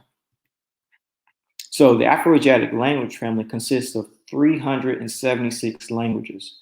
These languages are distributed throughout the Middle East, as well as in North Africa, East Africa, and South and West Central Africa. Afroasiatic is subdivided into 6 main branches: Egyptian, Semitic, Chadic, Cushitic, Omotic, and Berber. Long-standing opinion amongst linguists places the prehistoric origins of Afroasiatic languages somewhere in East Africa. Interestingly, linguistic data may also support this model on Afroasiatic origins using linguistic reconstruction by Militav or Militavi presents a Proto-Afroasiatic lexicon of farming terminology. Based on the reconstruction, he suggested that the Natufians' agriculture and Afroasiatic co-evolved in Southwest Asia. Finally, another reason for identifying Southwest Asia as the putative homeland of Afroasiatic languages is the Y chromosome data as presented below in section 4 and 5. So here's section 4 and 5. It says, focusing now on the green cluster, or you're not even going to see that, but anyways, focusing now on the green cluster, figure 5.5.4 reflects the mutation within this cluster are variants of the E-Z827 haplogroup. An interesting study from 2016, Litzarts, was available to extract 3 ancient DNA samples from a Natufian archaeological site in Israel. As the reader may recall from section 2 above, the Natufians were the last hunter-gatherers of Southwest Asia. 2 of the samples belong to E-PF1961, which is an ancestral marker for E-M34. The E-M34 mutation has a wide distribution, currently found in the population of the Mediterranean Europe, Southeastern Europe, the Middle East, North Africa, and East Africa. For linguists, the E-M35 mutation is significant as it represents the potential back to Africa marker that co-expanded from Southwest Asia into East Africa with goat and sheep herders about 6,000 years ago.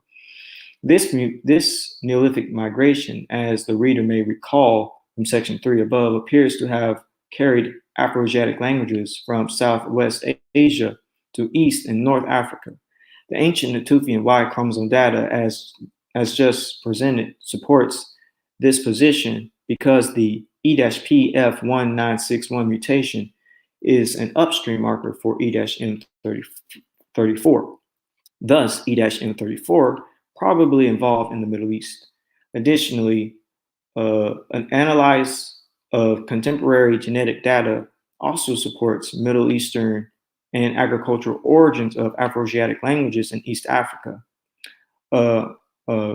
Carnegie suggests that E-M34 arose in the Levant based on their interpretation of the data and wider distribution of the marker outside of Africa.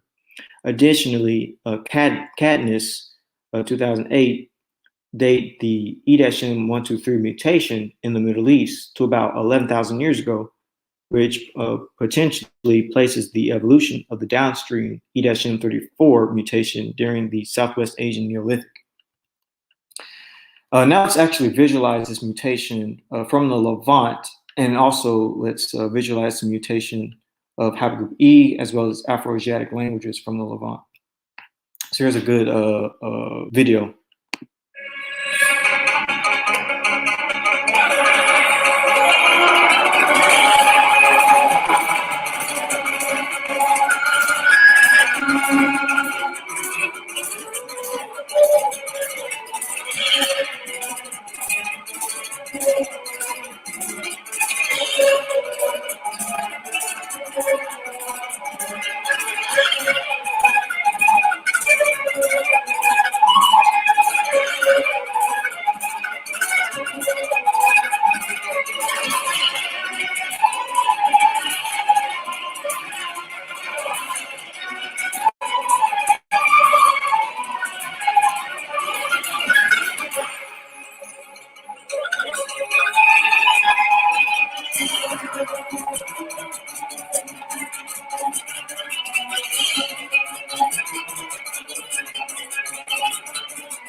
You can find that video on YouTube. Just type in migration, I believe, of Afroasiatic languages, and you should be able to find that. Now, here's another video you can type in. You can type in, I believe this one is called The Migration of Haplogroup E, made by 2 different people, by the way. The origins of Afroasiatic languages being in the Levant, made by somebody else. And someone who made this made the migration of haplogroup E. And it's very interesting because it sort of has the same similarities in the places that they went to, which is why I'm showing this.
So as you can see, when it comes to those two representations of migration patterns, it really does fit each other. The migration of Proto-Afroasiatic from the Levant and the migration of haplogroup E from the Levant.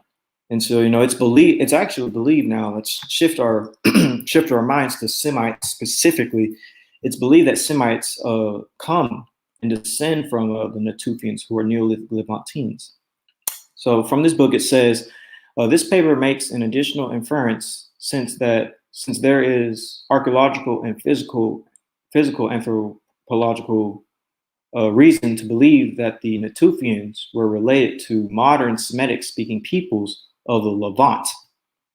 Now, Neolithic Levantines, the ancestors of Semites, only had haplogroup E. So here's a paper that says, craniometric analysis have suggested an affinity between the Natufians and populations of North or Sub-Saharan Africa, a result that finds some support from the Y chromosome analysis, which shows that the Natufians, the successor Neolithic or Levantine Neolithic populations, carried haplogroup E of likely ultimate African origin, which has not been detected in other ancient males of West Asia. Here's another paper. It says, such a scenario would also explain the presence of Y chromosome haplogroup E in the Natufians and Levantine farmers, a common link between the Levant and Africa. And here's yet again another paper. These findings contrast with both earlier Neolithic and Paleolithic Levantine populations, which were dominated by haplogroup E. Now, the latest study on the origins of Semitic languages has its birth in the Levant.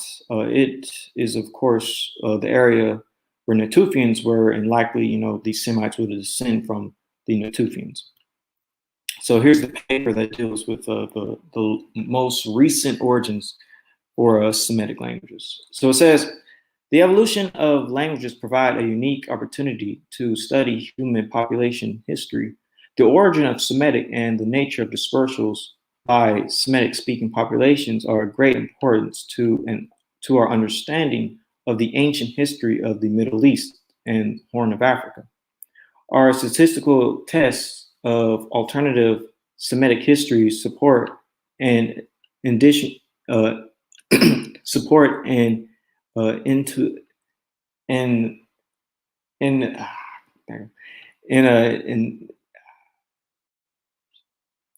man, my tongue getting twisted. I got you. Where are we? You started our statistical test of alternative, like right here. Our statistical test of alternative Semitic history support an initial divergence of Akkadian from ancestral Semitic over competing hypotheses, e.g., an African origin of Semitic.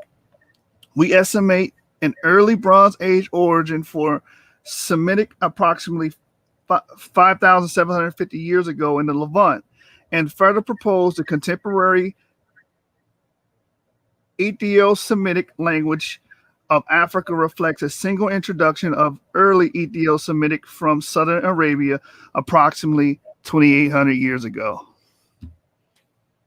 And so now let's get into the origins of Semitic. It says, our analysis of the Semitic language family produced a date of phylogeny.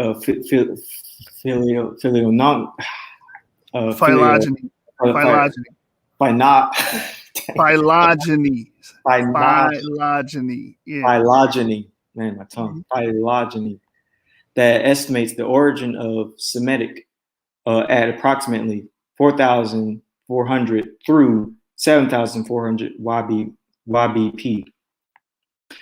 This results indicate that the ancestor of all Semitic languages in our data set was being spoken in the Near East no earlier than approximately 7,400 YBP, after having diverged from Afroasiatic in Africa. The discovery of such early Semitic languages could increase estimates of the age of Semitic and alter its geographical origin if these early Semitic languages were found in Africa rather than in the Middle East. So here's a map from the same study, by the way, showing us the dispersal of Semitic languages and people from the Levant into Mesopotamia, into Africa, into southern Arabia, and the origin of Afroasiatic being near the Red Sea. It says map of Semitic languages and its inferred dispersals. It says the map also presents the dispersal of Semitic languages inferred from our study and origin of Afroasiatic along the African coast of the Red Sea, supported by all comparative analysis. It indicated in red, although other African origins of Afroasiatic has been proposed, such as Southwest Ethiopia, the assumed location of its divergence of ancestral Semitic from Afroasiatic between the African coast of the Red Sea and the Near East is indicated in italics. So it says, our estimate for the origin of Semitic 4,400 through 7,400 YBP predates the first Akkadian inscriptions in the archaeological records of northern Mesopotamia by approximately 100 through 3,000 years. The city-states of Sumer were established and flourishing in Mesopotamia with their own indigenous languages unrelated to Semitic by approximately 5,400 YBP. So it is unlikely that Akkadian was spoken in Sumer for the entry of the possibility 3,000 year interval between the origin of Semitic and Akkadian's initial appearance in the archaeological record. The presence of ancient members of the two oldest Semitic groups, East and West Semitic, in the same region of the Levant, combined with a possible long interval, 100 through 3,000 years, between the origin of parents of a Semitic origin, East Levant, and a later movement eastward into Mesopotamia and Sumer. So it says we use the Bayesian phylogenetic model to elucidate the relationship and divergence dates of Semitic languages, which we then related to the epiographic and archaeological record to produce a comprehensive hypothesis of Semitic origins and dispersals after the divergence of ancestral Semitic from Afroasiatic in Africa. We estimate that Semitic had an early Bronze Age origin of 5,750 YBP in the Levant, followed by the expansion of Akkadian in Mesopotamia. So basically, it's believed that Afroasiatic was in Africa and Semitic came from Afroasiatic in Africa and really formed itself in the Levant. And then Akkadians would have expanded, Akkadians and other Proto-Semitic people have expanded from the Levant into Mesopotamia. And so this is an interesting model. Well, what's interesting about this model for the spread of Proto-Semitic languages is that it fits the spread of haplogroup E. So let me show you why. So again, this is the same model from the paper that deals with the latest origins of Semitic. And here again is the model for the spread of haplogroup E. And when you really look at it, it's really like you're dealing with the same people and the same type of migration patterns. Like you have some of these Semites going into the Horn of Africa, just like you have branches of E going into the Horn of Africa. You have Semites going into Mesopotamia, like you have, or E going into Mesopotamia, like you have Semites going into Mesopotamia. And we'll actually go deeper into that a little bit later. So it says, now ironically, or perhaps unironically, it is believed that Proto-Semites had haplogroup E and spread it particularly from the Levant. I find that to be a bit ironic, because this paper actually starts to put the pieces together. So it says E-M123 originated some 19,000 years ago during the last ice age. Its place of origin is uncertain, but it was probably in the Red Sea region, somewhere between the southern Levant and Ethiopia. Its main subclade, E-M34, most probably emerged in the Levant about 15,000 years ago. Soon afterwards, M34 split into two branches, M84 and Z841, which were probably found in the Fertile Crescent during the Neolithic period.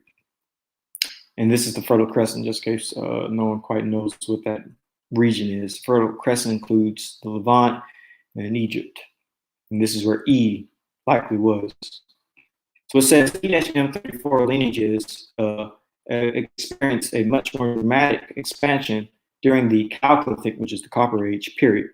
Also downstream of ECTS 1096, the Y14891 and Z21018 clades are typically found on people of Jewish ancestry, while PF6391 and Z21421 are found in the Levant, Syria, Lebanon, Palestine, Jordan, and the Arabian Peninsula.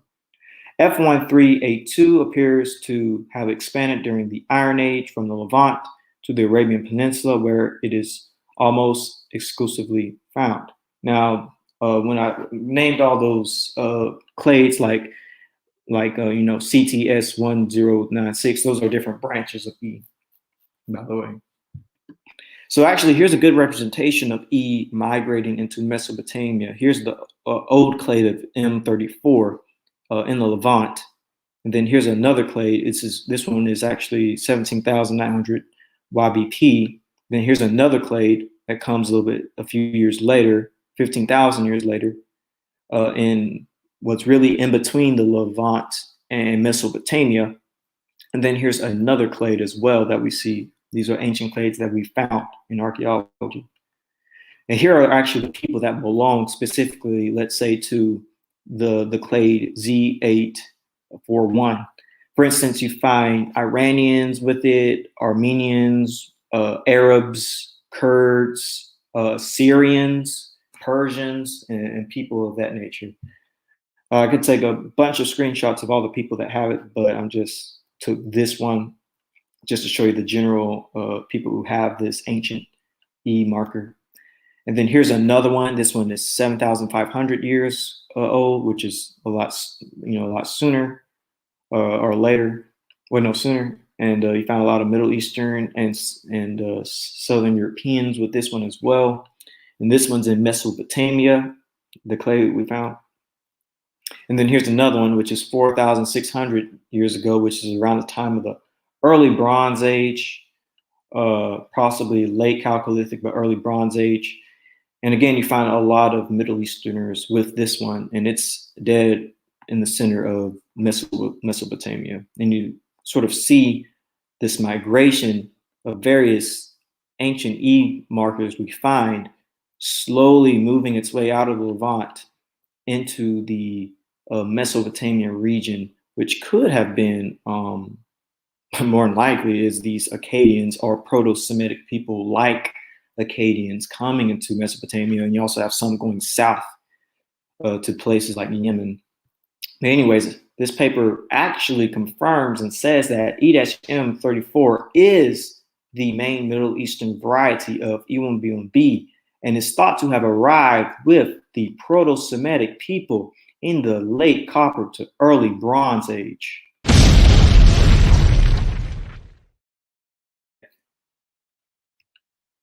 And again, what did this paper say about the origin of Semitic languages? It says, we estimate Semitic had an early Bronze Age origin in the Levant. And what does this say? Early Bronze Age origin in late Copper with haplogroup E. So when you put the two pieces together, it makes a lot of sense. So here's also another visual representation, because I'm a very visual person. Here's haplogroup E spreading, and here's Semitic spreading. It perfectly fits. And again, here's another representation of haplogroup E slowly making its way to Mesopotamia, reaching it around the time of the early Bronze Age. Perfect visuals, if you ask me. So anyways, haplogroup E is the best candidate for the lineage of early Afroasiatics and Semitic populations. One of the top three beliefs for the origins of Afroasiatic, including Semites, is that they emerged from the Levant and carried haplogroup E. Now, how would these Natufians, the ancestors of Semites, look? So now we're at the phenotype stage of it. So it is a further surprise that the Epipaleolithic Natufian of Israel, from whom the Neolithic realm was assumed to arise, has a clear link to sub-Saharan Africa. Interestingly enough, however, a small Natufian sample falls between the Niger-Congo group and the other samples used. This placement suggests that there may have been a sub-Saharan African element in the makeup of the Natufians, as shown in Figure 1. The Somalis and the Egyptian Bronze Age sample in Naquata may also have a hint of a sub-Saharan African component.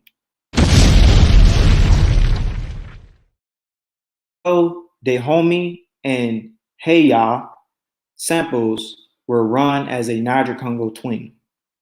Then Naquata Bronze Age Egyptian, the Nubia Bronze Age, Israeli Falahim Arabic farmers, and the Somali samples were lumped as prehistoric / recent Northeast Africa.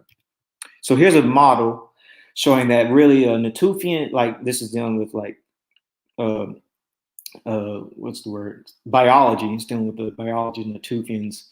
And they're really close to Niger-Congo people. And then next after that, it's like prehistoric and recent Northeast African people. So they kind of like phenotypically look similar to these like type of people.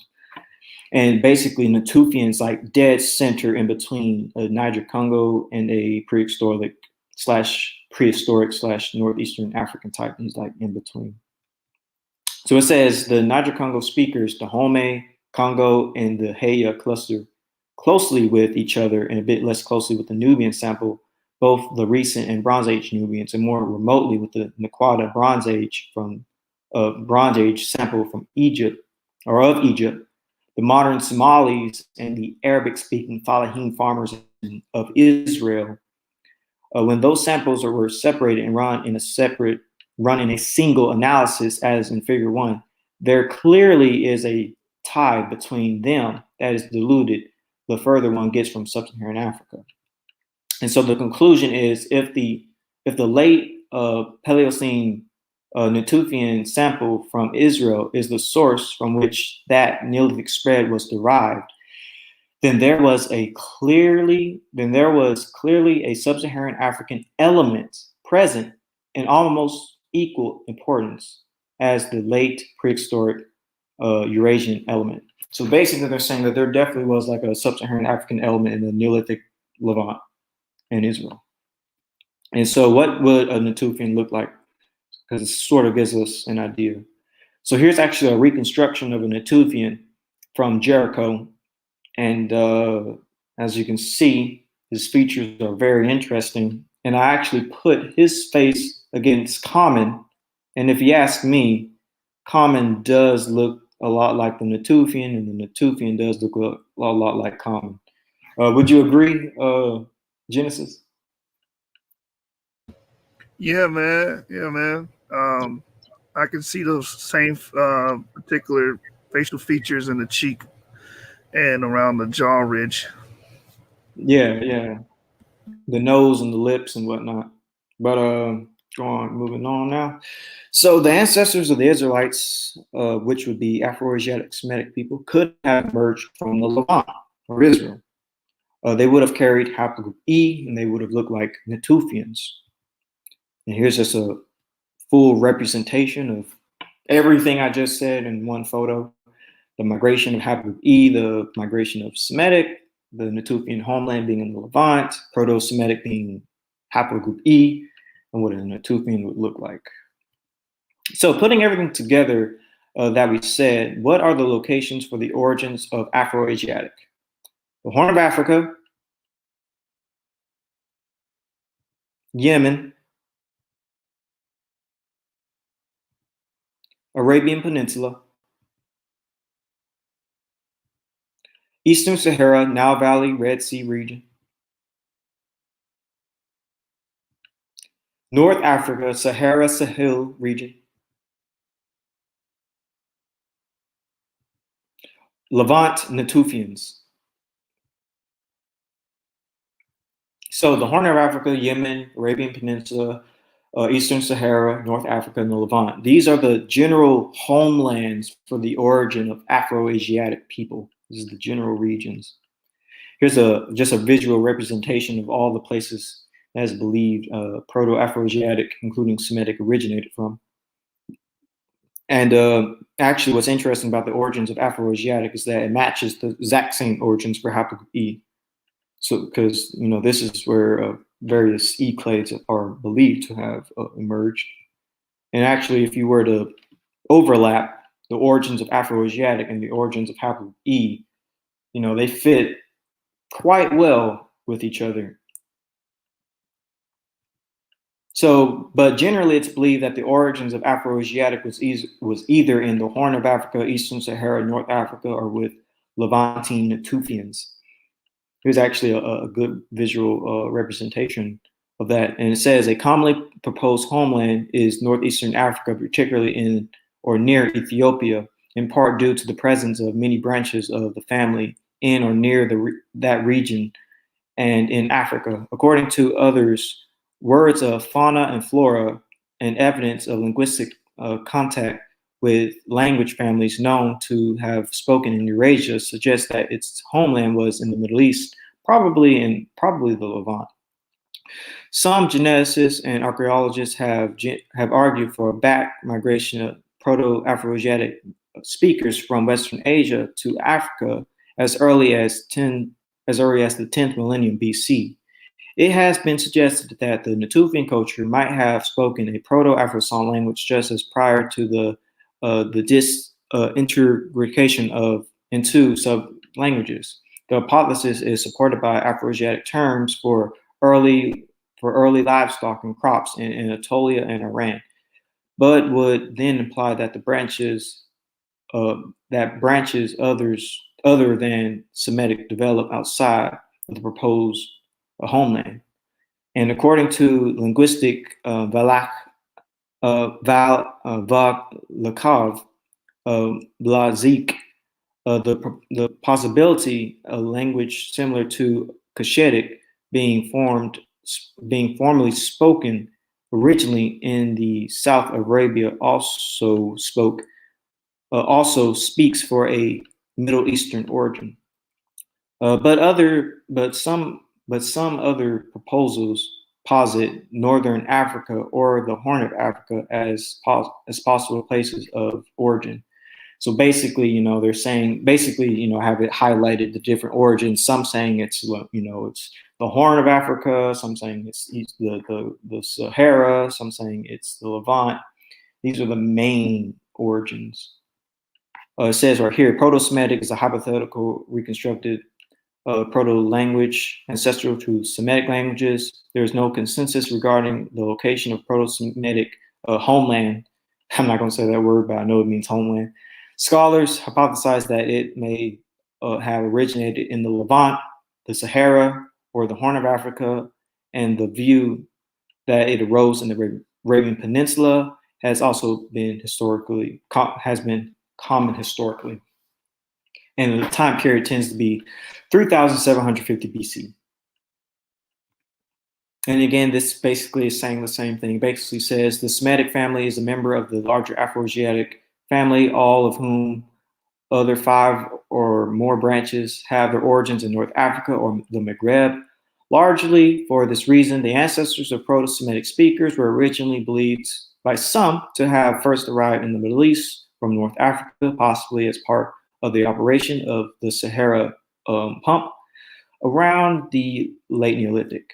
Dinkoff sees, and then here's Dinkoff's theory, Dinkoff sees Semitic originating between the Nile Delta and Canaan as the 4th most branch of Afro-Asiatic. Then here's another theory, Blinch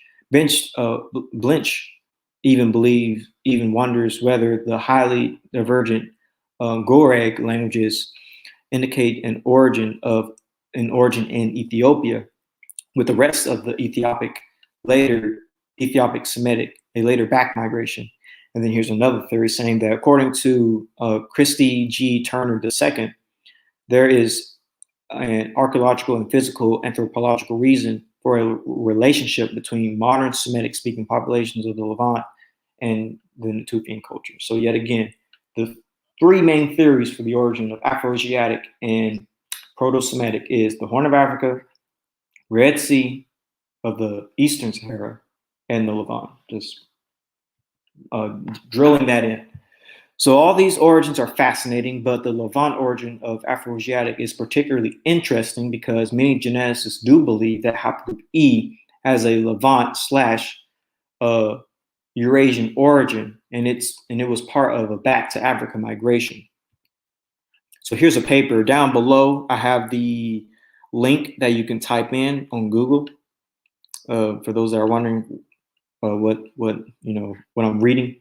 So it says D and E, which both descend from DE-YAP, the first mutation that split into the E branch that perhaps returned to Africa.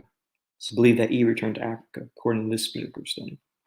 And this is another one, and I also have in blue the paper. And it says YAP mutation occurred outside Africa, forming the DE clade, and this dispersed onto East Asia, becoming D. So D went east, while the second DE branch returned to Eastern Africa, there becoming E. So E was a back to Africa migration. Here's another paper that basically says haplogroup E is one of the two branches of the mega haplogroup DE. It originated approximately 50,000 years ago. Scientists believe that it either arose in Africa or represents a back migration. Again, in blue is where you can get the link from. And again, I actually read this one earlier. It's from 23andMe. Basically says, again, it's possible that the men carrying the DE haplogroup journeyed from Africa across the Red Sea and into the Arabian Peninsula, but it is also possible that DE originated within the Arabian Peninsula itself and later spread back into Africa. I also read this paper earlier as well, but I'll go ahead and read. It says regions near but external to northeastern Africa, like the Levant or the southern Arabian Peninsula, could have served as an incubator for the diversification of the non-African unpaternal haplogroup varieties like Y haplogroup or Y chromosome DE-YAP. This model would imply that both CF-P143 and the DE-YAP evolved nearby but outside Africa. One DE-YAP ancestor would have spread to Asia and evolved to haplogroup D, while other DE-YAP returned to Northeast Africa and evolved into haplogroup E. And here's another paper. The link is down below. It says, but the fact that haplogroup E is closely linked with haplogroup D, which is not found in Africa, leaves open to the possibility that E first arose in the Near or Middle East and was subsequently carried into Africa by a back migration. E1B1B1 probably involved either in Northeast Africa or the Near East and then expanded to the west, both north and south of the Mediterranean Sea. So here's actually a good representation to me of where haplogroup DE could have split. I believe it split in Mesopotamia, and I also have a little representation of the Tower of Babel, but we'll get to that in another presentation. But here's a paper that actually goes into the separation of haplogroup DE. I'll let Genesis take on this one. Get a swallow of water. All right, the punctuated burst in human male demography inferred from 1,244 worldwide Y chromosome sequences by G. David Posnick et al. Says consistent with previous proposals, a parsimonious interpretation of the phylogeny is that the predominant African haplogroup E arose outside the continent. This model of geographic segregation within the CT clade requires just one continental haplogroup exchange, E to Africa, rather than three, D, C, and F out of Africa. Furthermore, the timing of the putative return of Africa between the emergence of E and its differentiation within Africa by 58,000 years ago is consistent with proposals based on the non-Y data of abundant gene flow between Africa and nearby regions of Asia 50 to 80,000 years ago.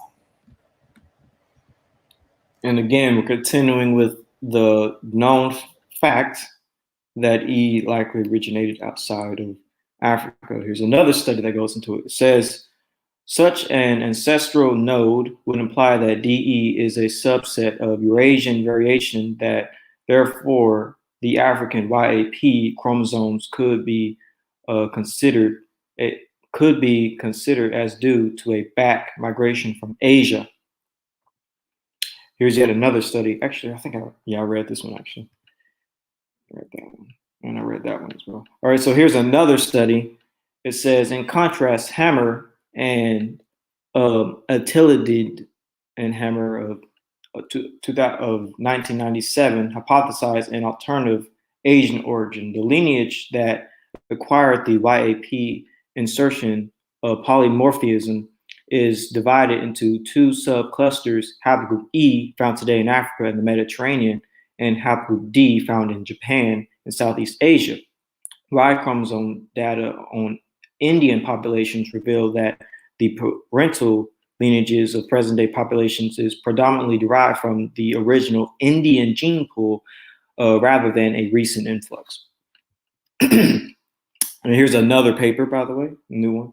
Haplogroup D chromosomes have not been found anywhere outside of Asia. The likely place of origin of this haplogroup. These lineages are most commonly found in Central Asia, Tibet, and in Japan, and are also present in low frequencies in Southeast Asia and among the Andaman Islanders. Here's a map of haplogroup D. As they said, it's seen in India, it's seen in Japan, it's seen basically in the Far East. And this is why it's believed that DE originated outside of Africa, because you pretty much find no D in Africa, although you could find like a few people with it, but for the most part, you find none. Predominantly near Tibet, near India, Japan, and other locations. So here is another paper dealing with haplogroup E. It says E is now defined by 18 mutations. There are a total of 83 polymorphic sites that mark lineages within this clade, compared with a total of 30 internal mutations in 2002. This makes haplogroup E by far the most mutational diverse of all major Y chromosome clades. These polymorphisms define 56 distinct haplogroups, can be found at high frequencies in Africa, at moderate frequencies in the Middle East and Southern Europe, and with occasional occurrences in Central and East Asia. So actually, here's a good map showing haplogroup E. Really, if DE originated outside of Africa, E will be seen more so as an invader in Africa. It came into Africa, and it would have pushed haplogroups such as A and B southward as E entered into the region from the Sinai and even from Yemen. And Adia over here will be with other peoples of the East. So whether Afroasiatics originated outside of Africa or in Africa, or whether haplogroup E originated outside of Africa or in Africa, we find both Afroasiatic and haplogroup E in every location, either returning to Africa from the back to African migration, or originating in Africa and expanding outward. I want to make this point pretty clear, that because some people might pinpoint you and say, well, E only originated in the Horn of Africa and therefore you're this or that. But But even if E did originate in, let's say, the Horn of Africa, Afroasiatics also originated there, including Semites. Or if people want to say, you know, haplogroup E originated outside of Africa, okay, fine. That still doesn't discount E being Afroasiatic in origin, because we see that E is still connected to Afroasiatic. So I just wanted y'all to understand the various places where E originated from and the various places where Afroasiatic originated from, how they overlap, no matter where people want to try to shift the goalpost of haplogroup E or Afroasiatic origins. Again, just visualizing everything I said. The most known point, Horn of Africa, Eastern Africa, or the Levant. So, with all that being said, the best candidate for the widely named haplogroup of Proto-Afroasiatics and Proto-Semitic peoples is haplogroup E. Now, let's explain why. Afroasiatics equal haplogroup E. That's pretty much why. It's pretty much an established, it's pretty much, you know, it's pretty much been established by most linguists and geneticists that haplogroup E males were the originators of Afroasiatic languages.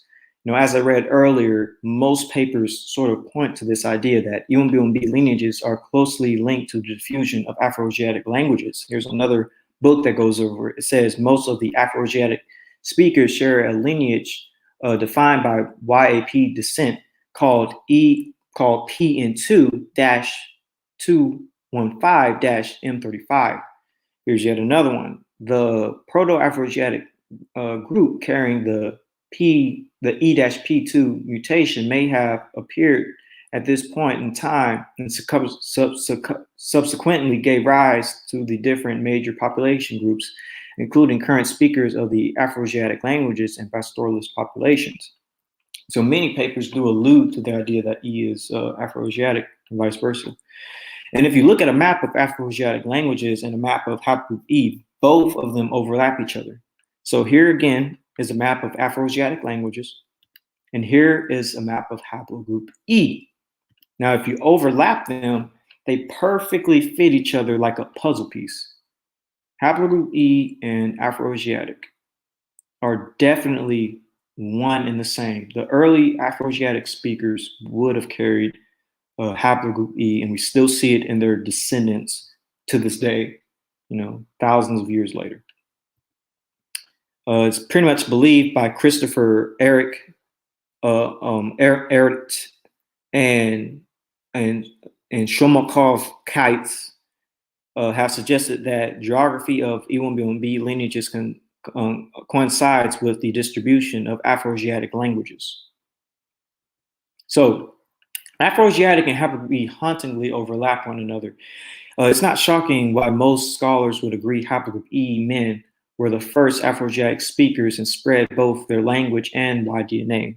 Haplogroup E is seen in some of the oldest Afroasiatic speaking regions, but not only do we find old samples of E in Afroasiatic territory, but to this day, we still find haplogroup E dominating these regions. So here are actually oldest, really old samples that we found of haplogroup E, for instance, in the Caspian, Morocco, in the Tufian samples in Israel, in the Jordan of Israel, of the Levant, Ibero-Mauritians in Morocco, and in the Jordan as well, in Egypt, and in, I believe it's like in Greece, I believe. And this one's also in Greece. But if you see the map, you can perfectly see over here the distribution of various E clades and how they perfectly just fit Afroasiatic speakers.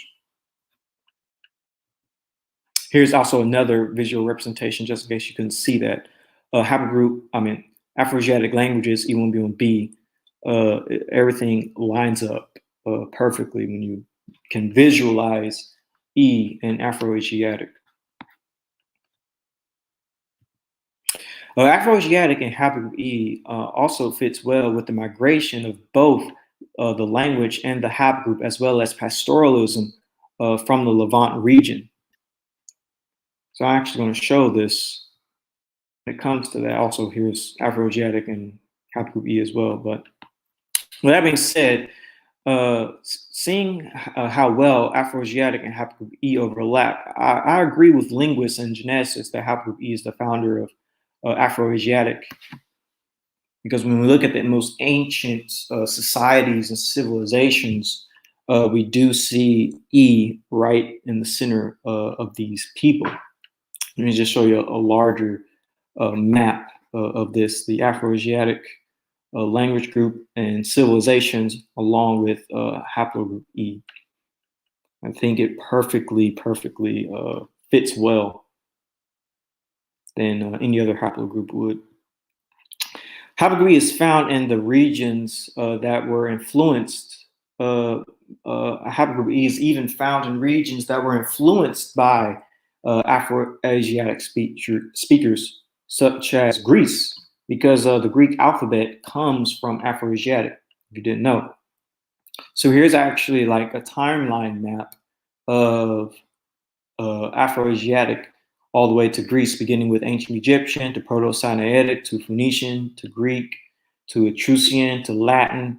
Really of the modern language and the modern alphabets come from Afro-Asiatic people and Afro-Asiatic speakers.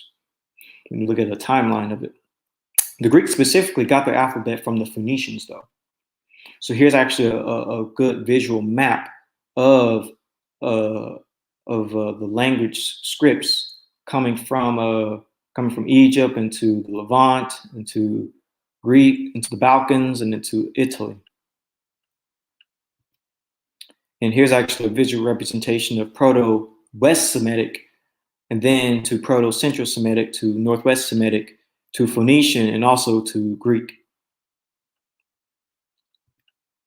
So when it comes to Proto-Sinaitic, the North Semitic alphabet is considered the earliest trace of alphabetic writing and the common ancestor of both the ancient South Arabian script and the Phoenician alphabet, which led to many modern alphabets, including the Greek alphabet. And here's sort of like a visual representation again. The Phoenician alphabet. And so I'm gonna just skim through this so y'all can see some of the how the languages were being passed on. And then we're going to go to actually what Herodotus believes when it comes to this spread. So according to the legends recounted by Herodotus, the alphabet was first introduced to Greece by a Phoenician man named Cladamus. The Phoenicians who came with Cadamus, amongst whom were the Graphomai introduced into Greece after their settlement in the country, a number of accomplishments, of which the most important was writing and art till then, I think, unknown by the Greeks. At first, they, the Phoenicians, used the same characters as all other Phoenicians, but as time went on, they changed their language. They also changed the shape of their letters. At that time, most of the Greeks in the neighborhood were Ionians. They were taught these letters by the Phoenicians and adopted it, with a few alterations for their own use, continuing to refer to them as the Phoenician characters, as was only right as the Phoenicians had introduced them. So also from Phoenician came Old Italic, as well as Etruscan and Latin. It has roots in Semitic alphabet and its offshoot alphabets, the Phoenician, the Greek, and the Etruscans. And there's the Etruscan. So what's interesting about the spread of Afroasiatic Semitic languages to Greece and Italy is that it fits the spread of haplogroup E to Greece as well. Phoenicians did travel to Greece, and there could have been intermarriages as well as linguistic exchanges, which it seems that Herodotus is pointing to. So here's actually a spread of haplogroup E into Greece. and a lot of Greek, and also into Italy. And a lot of Greeks, interestingly, have a specific clade E-V13. And this sort of fits what Herodotus said about Phoenicians coming and settling with Greeks. And I assume when they settled, they also intermarried with the women. So here's a paper dealing with E being in Europe. It says, on the European continent, it has been highest concentration in Kosovo, over 45%, Albania and Montenegro, both 27%, Bulgaria, 26%, Macedonia and Greece, both 21%, Cyprus, 20%, Sicily, 20%, Southern Italy, 18.5%, Serbia, 18%, and Romania at 15%. So here's a map of haplogroup E in Europe, with its highest distribution being in the southern Mediterranean, specifically in the Balkans and in Greece, and the eastern side or western side of Anatolia. And here's a map of the branches of haplogroup E, this specific clade that's in Europe. So it says right here that E-M34 lineages experience a much more dramatic expansion during the Chalcolithic Copper Age period. These lineages continue to expand around the Middle East, Greece, and Italy during the Bronze Age, again, when Semitic languages started to appear. Nowadays, the FGC 18412, aka Y5412 clade, is the main variety of E1B1B found in Europe. Also downstream of CTS 1096, the Y14891 and Z21018 clades are typically found among people of Jewish ancestry, while PF6391 and Z21421 are found in the Levant, Syria, Lebanon, Palestine, Jordan, and the Arabian Peninsula. F1382 appears to have expanded during the Iron Age from the Levant to the Arabian Peninsula, where it is almost exclusively found. So specifically dealing with Phoenicians, Greeks, and Roman diffusion of E-M34, it says, the classical antiquity brought new waves of colonists across the Mediterranean. The first colonists were Phoenicians, who came from present-day Lebanon and the Tarsus province of Syria. The Phoenicians possessed a variety of paternal lineages reflecting the complex ancient history of the Middle East.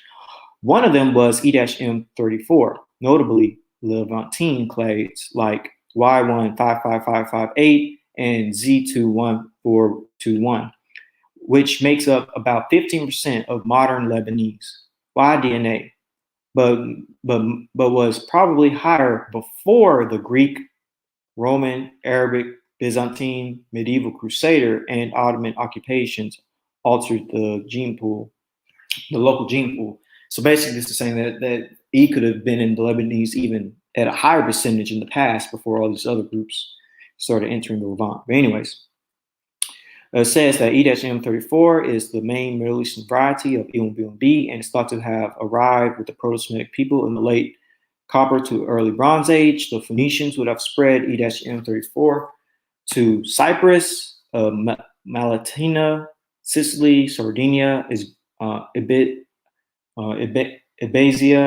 and southern Iberia. So it says also further on that ancient Greeks contributed to this diffusion of more E-M34 and E-V13 around places such as Cyprus, Sicily, southern Italy, Liguria province, eastern Spain, and basically all parts of the classical ancient Greek world. The Etruscans, who may have come from western Anatolia, could have brought E-M34 to central Italy, which would then have been assimilated by the Romans. And here's a good image of various Greek populations and Southern European populations with a haplogroup E. And as I said before, basically my idea is that, or what it appears to be according to these geneticists and linguists, is that Phoenicians could have spread E into the Greek population. Here's another map. There's a lot of good maps that show this E clade in Southern Europe. So, using the Phoenicians as an example for the spread of Afroasiatic and haplogroup E, we see that both the language family and Y-DNA perfectly overlaps each other. There's just a visual representation of how the migration of Afroasiatic language into the Balkans fits the migration of E into the Balkans as well. So, with that being said, Afroasiatic and haplogroup E hauntingly overlap one another. We see this through migrations of DNA and language. Haplogroup E is seen in some of the oldest Afroasiatic speaking regions. To this day, we still see haplogroup E dominating these regions. Anciently, Proto-Afroasiatics, including Proto-Semites, carried haplogroup E. This is my main point. When you put all the information together.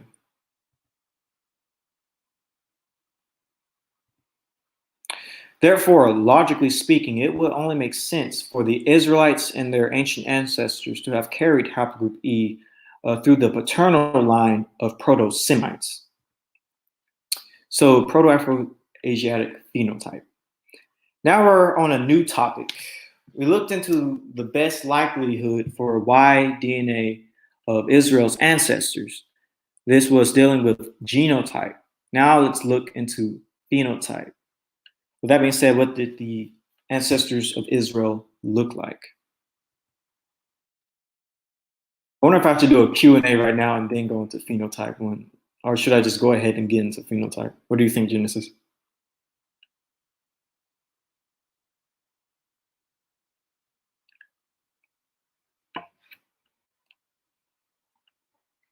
Did you hear me?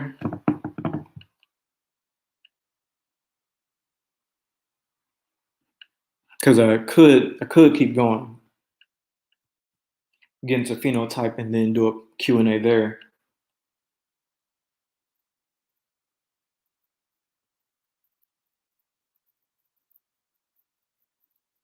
Yeah, I think I might keep going and then we can stop right there, actually.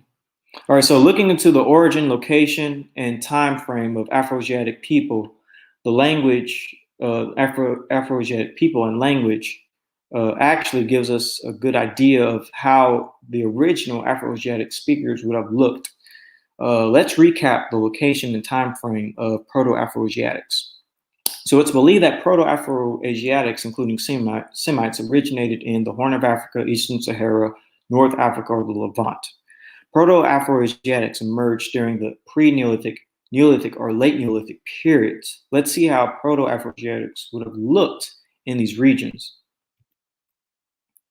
So remember, these are the regions that they originated from, like the Horn of Africa.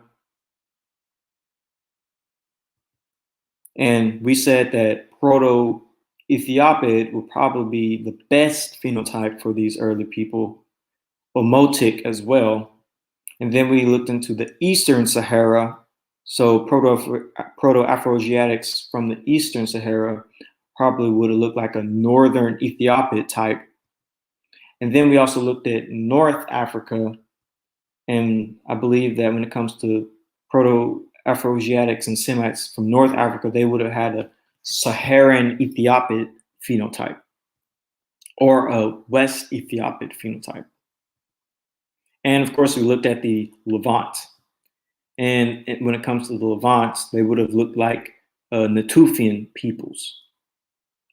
So Natufians had a phenotype that was like in between Niger-Congo and ancient Northeast African. So basically, the Proto-Afroasiatics, including Proto-Semites, would have been dark-skinned, medium brown to dark brown, even black,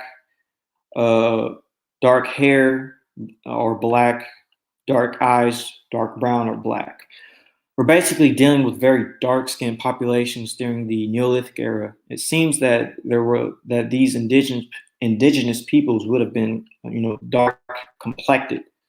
If you take a look at indigenous world skin tone maps, you find that ancient populations of the Middle East and North Africa would have been darker. This is based on UV radiation. So here's a map dealing with the human color correlates with UV light intensity.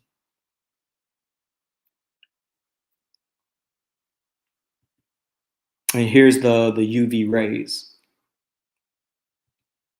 And so this is more or so the global map of indigenous skin tones. And according to the Fitzpatrick scale, also fits the indigenous world skin tone map, Middle Easterners being type 4 and 5, which is brown to dark brown.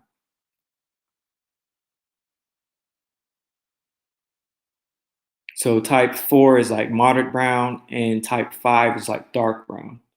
These are the types that that Middle Eastern populations in the past and even today would have had. Again, here's type 4 and 5, which would be like around this range. So the Middle East and Africa most of the world to this day had dark hair and dark eyes. So it makes sense that Proto-Afroasiatics would be dark-haired and dark-eyed people. But also the Middle East and Africa tend to have curly or woolly hair textures. So here's the map dealing with hair texture, and the hair texture of the Middle East and North Africa as well as East Africa tends to be the same. It tends to be a type of wavy to curly hair texture. Because again, what we're trying to do is see what would these ancient Proto-Afroasiatic peoples look like. So hair texture wise, it seems like it would be curly to wavy. And also hair color wise, it seems like it would be black because most of the world population has black hair than lighter hair. And also dealing with eye color, most of the world's population tends to be dark-eyed. So I would say that these people would have been dark-eyed people. So now you heard earlier about the dolichocephalic phenotype. So the dolichocephalic is a long skull. Is sometimes also typical. Is something typical of darker skinned populations from the ancient Middle East and even in Africa and Europe or India. Sorry. And of course, the dolichocephalic long skull is typical in Proto-Afroasiatics from what we read when it comes to Neolithic populations in Africa and West Asia or the Middle East. So as you can see on this map, this is dealing with cranial, and dolichocephalics tend to be throughout the continent of Africa as well as in the Middle East and in India. And again, dolichocephalic is a long skull. Here's another map dealing with dolichocephalic. So now if you put all this information together, you get a pretty good picture that how the original population of Proto-Afroasiatics would look. Basically, they'll be dark-skinned, dark-eyed, dark-haired, curly to woolly hair texture, and a dolichocephalic long skull. So putting this together, we see the skin tone, the hair texture, hair color, and eye color. And again, skin tone, but this time hair texture and skull size. So the indigenous dark-skinned populations of Africa and the Middle East even overlaps with Afroasiatic languages and haplogroup E, also the locations in which haplogroup E and Afroasiatic originated in. So here's like an indigenous map of skin tones as well as Afroasiatic languages and haplogroup E. And again, here is the origin points for haplogroup E and Proto-Afroasiatic and skin tones. So again, I believe that anciently we're dealing with more of a dark-skinned population of people. But returning to the indigenous ancient skin tones of the world, it makes sense that Proto-Afro-Asiatics would have been very dark-skinned based on UV radiation, and they originated based on the area that they originated in and the time period, because we're dealing with Neolithic populations. So the skin color of indigenous people, as well as the UV radiation, and the Fitzpatrick scale, which sort of fits the Middle Eastern skin tones and dark skin tones. But now this moves to another section, such as what did Shem look like? Shem, as we know, is the father of the Afro-Asiatic Semitic people, such as the Israelites, according to the genealogy, of course, that we went over. The language and the genes of Israel going all the way back to Proto-Semitic people, and Semitic being, of course, connected to Afro-Asiatic. Now, what's interesting about the original Afro-Asiatics likely being dark-skinned is the fact that it's believed that Shem was likely dark-skinned according to Hebrews, Arabs, Muslims, Christians, and Persians. For instance, this is from the Rabbi Perry D. Rabbi Eleazar. He says, he especially blessed Shem and his sons, black but comely, and he gave them the inhabitable earth. And this is from a Muslim writer. The source is highlighted or is in bold.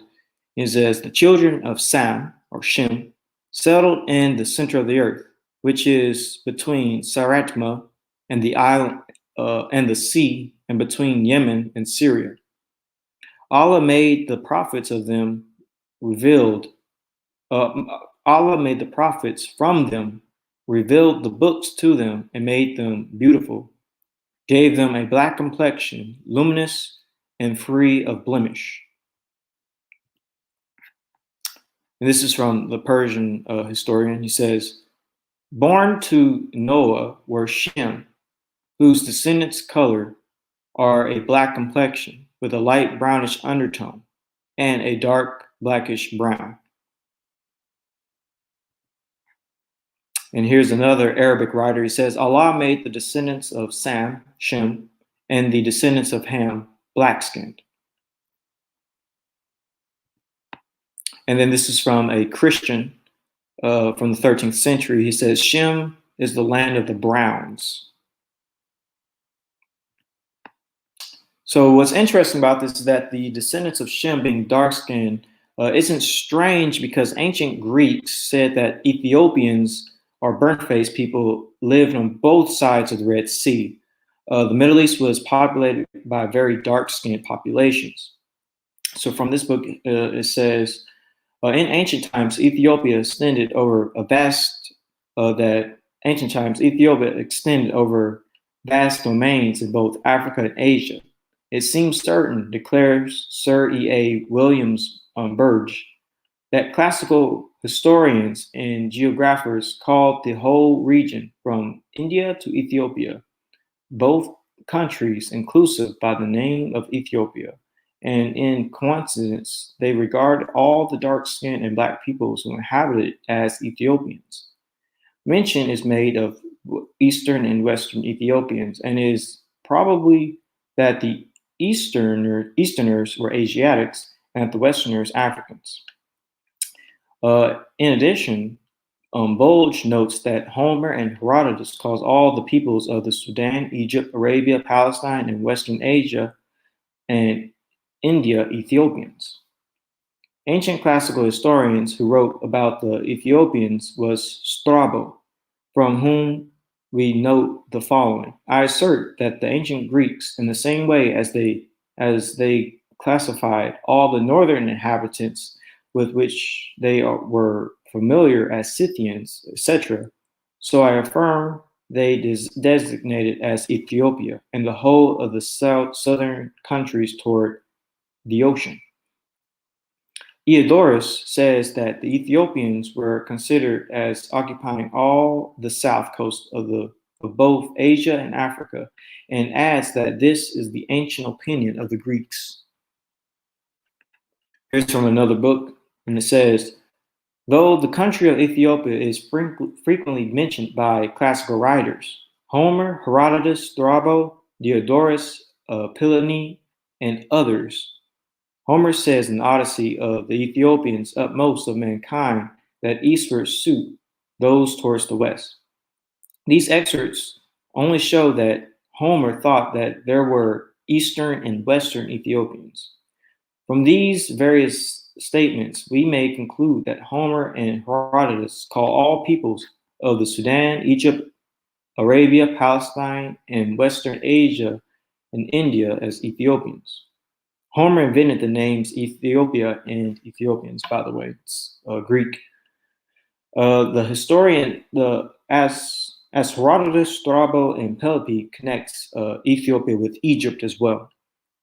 And there's no doubt that the earliest classical writers considered to be Ethiopians all the peoples who were swarthy or brown skinned or black skinned, including the Negroes, and the country in which they lived, whether the Sudan or Western Asia or India, to be Ethiopia. And this sort of makes sense when you deal with ancient populations of people that these were a bit darker at one point. And by the way, the word Ethiopia means burnt face, if you didn't know. It's burnt face meaning red-brown skin. Even in the 19th to 20th century, anthropologists spoke of a dark belt of humanity that once existed, starting from Africa, going through Arabia to India. For instance, I read this quote about Sir Arthur Keith saying that there was a proto-Negroid belt, of mankind stretched across the ancient world from Africa to Malay. And here's a new quote that I'll read to you. Sir Arthur Keith finds that the Arabs, small heads, and decides that they belong to the general belt of brown-skinned humanity stretching from Egypt to India rather than to Europe, rather than to European race proper. He postulates that during the Paleolithic, a solid belt of deeply pigmented non-whites reached from Negro Africa across Arabia to India and out into Malaysia. And that subsequently Caucasian peoples invaded Arabia, and that thus the modern Arab is a mixture between inclusive whites and Aboriginal blacks that were related on the one hand to Hamites and to the other hand, the Dravidians. And you kind of can't see what they mean by this, that at one point there must have been like a belt that stretched from Africa through Arabia to India and even to the Oceania region to Australia, that there was like this long range of people that once existed. Now, even today, anthropologists seem to be aware that early West Asians resembled Africans. For instance, there's a paper that goes over this that says early West Asians resembled Africans. And a great example is possibly the Natufians. But the ancestors of the Israelites, which are Proto-Afro-Asiatic, Proto-Semitic people, were likely a very dark-skinned people with black, woolly, or curly hair and black or brown eyes. And we base this on the location and time period of the origin of Afro-Asiatics. Greek accounts of the Ethiopians on both sides of the Red Sea. 19th century and 20th century anthropologists account on the dark belt of humanity. Modern biologists accounts on early West Asians being African, as well as indigenous world skin tone maps and the Fitzpatrick scale. And perhaps one of the most important accounts come from ancient writers saying that Shem's descendants were dark-skinned people.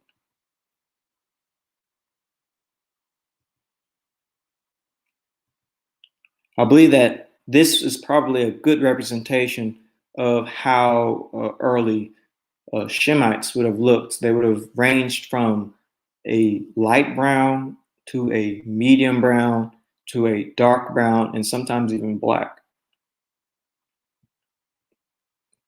And I'm basing this all on the information I put together. And of course, Afroasiatic languages, haplogroup E, overlap with indigenous dark skin tones in Middle East and Africa, as well as locations in which haplogroup E and Afroasiatic originated in. Again, we're putting it all together.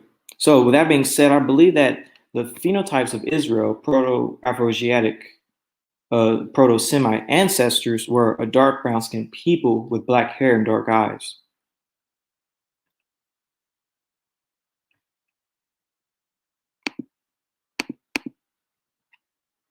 And that's my conclusion. Now, technically speaking, I have another study, or not necessarily another study, but I have another presentation I could get into, but I'm not going to. I could say that one for another night, but it actually goes a little bit deeper into haplogroup E and the migration of E into Mesopotamia, and it's sort of like sums everything together, all my thoughts. But I could do that another night if it's all the same to Genesis 49ers.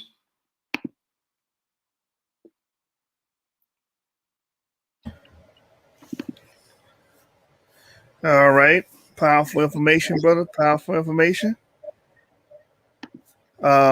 Anything you want to, leave the people with before we shut down? If they want to do a Q&A, we can, unless it's too late for you. Yeah, I got it. I'm pushing it, but I'm sorry, man. That's all right. That's all right. I got to get up early. Yeah, all I'll end with is that no matter where haplogroup E and Afroasiatic all originate pretty much in the same regions and at the same time. And the best case for the origin of Semites, such as and the ancestors of Israel, is that they will be E carriers, because no matter where you place the origin of haplogroup E, no matter where you place the origin of Afroasiatic, they're always together, always in the same place. And Semitic is Afroasiatic, and it seems like most linguists and geneticists do agree that Proto-Semitic people would have been an E carrier. So I believe that the ancient Israelites, the ancestors of the Israelites, because that's what this presentation was about, is about the ancestors of Israel. I believe that they would have carried haplogroup E, since Israelites are Semites, according to their genealogy. And then maybe tomorrow I can actually go a little bit more deeper into some of the things. Because tomorrow, if it's all the same to you, tomorrow I can actually go sum everything up, but at the same time give my best scenario for the origin of the Israelites and their ancestors. Because today I went over all the different theories. Tomorrow I can actually go into my theory of the best scenario for Israel's ancestors. That's what I'll do tomorrow, if you want. Yeah, let's do it. Let's do it. I'll give one question because Dasharab is here, but then we really have to wrap this up. Right. It is late here as well. Dasharab said, "Can J and E be Semitic at the same time?" That's a good question. I sort of want to save that question for my breakdown of haplogroup J, but I suppose I can sort of give you a teaser as to explain that question. I don't want to go too deep, but basically, also my computer's about to die. But basically, as most geneticists and linguists say, haplogroup E is Proto-Semitic. So without a shadow of a doubt, I believe that the earliest Semitic-speaking peoples would have carried haplogroup E. With that being said, not long after would come J people, and these J people could have adopted Semitic languages from haplogroup E. And you might be saying, well, is there any evidence of this? Is there any papers that go into this? Just wait in the future. I'll explain and go into the papers that actually could validate what I just said. But to make your answer short, I believe E is Proto-Semitic. J likely adopted the Semitic from E. But like I said, I'll go into that at another time. All right.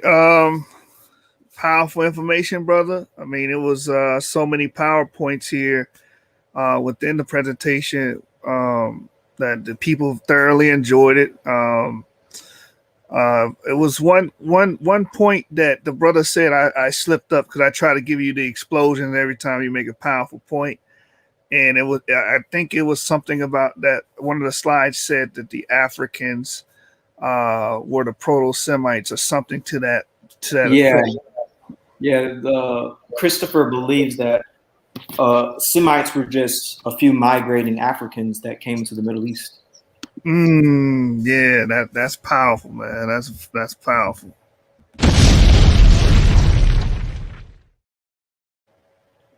All right, so we're gonna pick up tomorrow. So I will get with you, see what time will work for you, and we'll go from there. All right. Thanks for having me on the show, and shalom to everyone. Hopefully I can answer questions next time, or even on Clubhouse. I'm about to head on there. Maybe you can answer your questions there on Clubhouse if y'all want. All right, so you guys heard it. If you guys want to, pick Hebrew of Israel's brain, head on over to the Clubhouse app, and you can reach out to them there. All right. So with that, we're going to close it down. I appreciate everybody. Hit the subscribe button, press the like button. Also, check out Hebrew of Israel on social media as well. Subscribe to his YouTube channel, and he's got like 8 more, so I don't know all of them, but subscribe to those as well. We appreciate you guys, and we appreciate Hebrew of Israel giving his time and dedicating his time and energy to giving us a powerful presentation. All right, And thanks brother. for having me. Mike for real quick. Mike for real said Clubhouse. What channel? I guess just look up your name. I have a my Clubhouse name is if y'all follow Genesis 49ers, he's also friends with me on Clubhouse, so you can find me through him. But my Clubhouse name is, let me see, it's the Hebrew of Israel, but you do the @ Hebrew of Israel. Actually, I can pull up if you don't mind, I can pull it up on here again.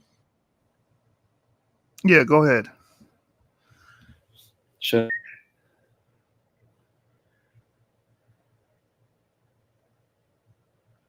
Is my account. Y'all can ask me whatever questions y'all have. Let me share my screen really quick.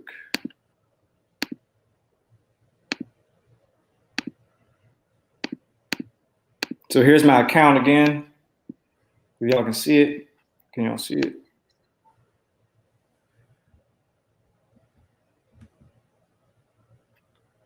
Here's my actual account, and then here is my actual club.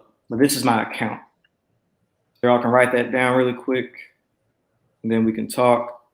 And again, this is my club if y'all want to join it.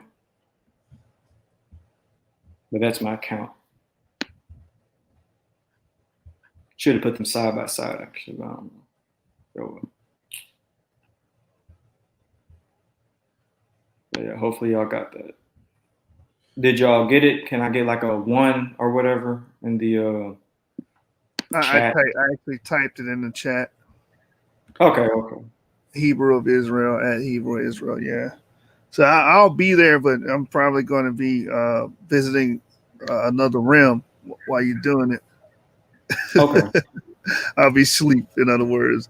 Right. But I'll log in. Okay, Mike for real has it, so I guess he'll be tagging along. All right. All right. Once again, just want to say, great presentation, brother, and thank you. Everybody's excited. They want to see more, so we can't wait till the next one, man. Yeah, I can't wait to come back and tell it, show it. All right, folks.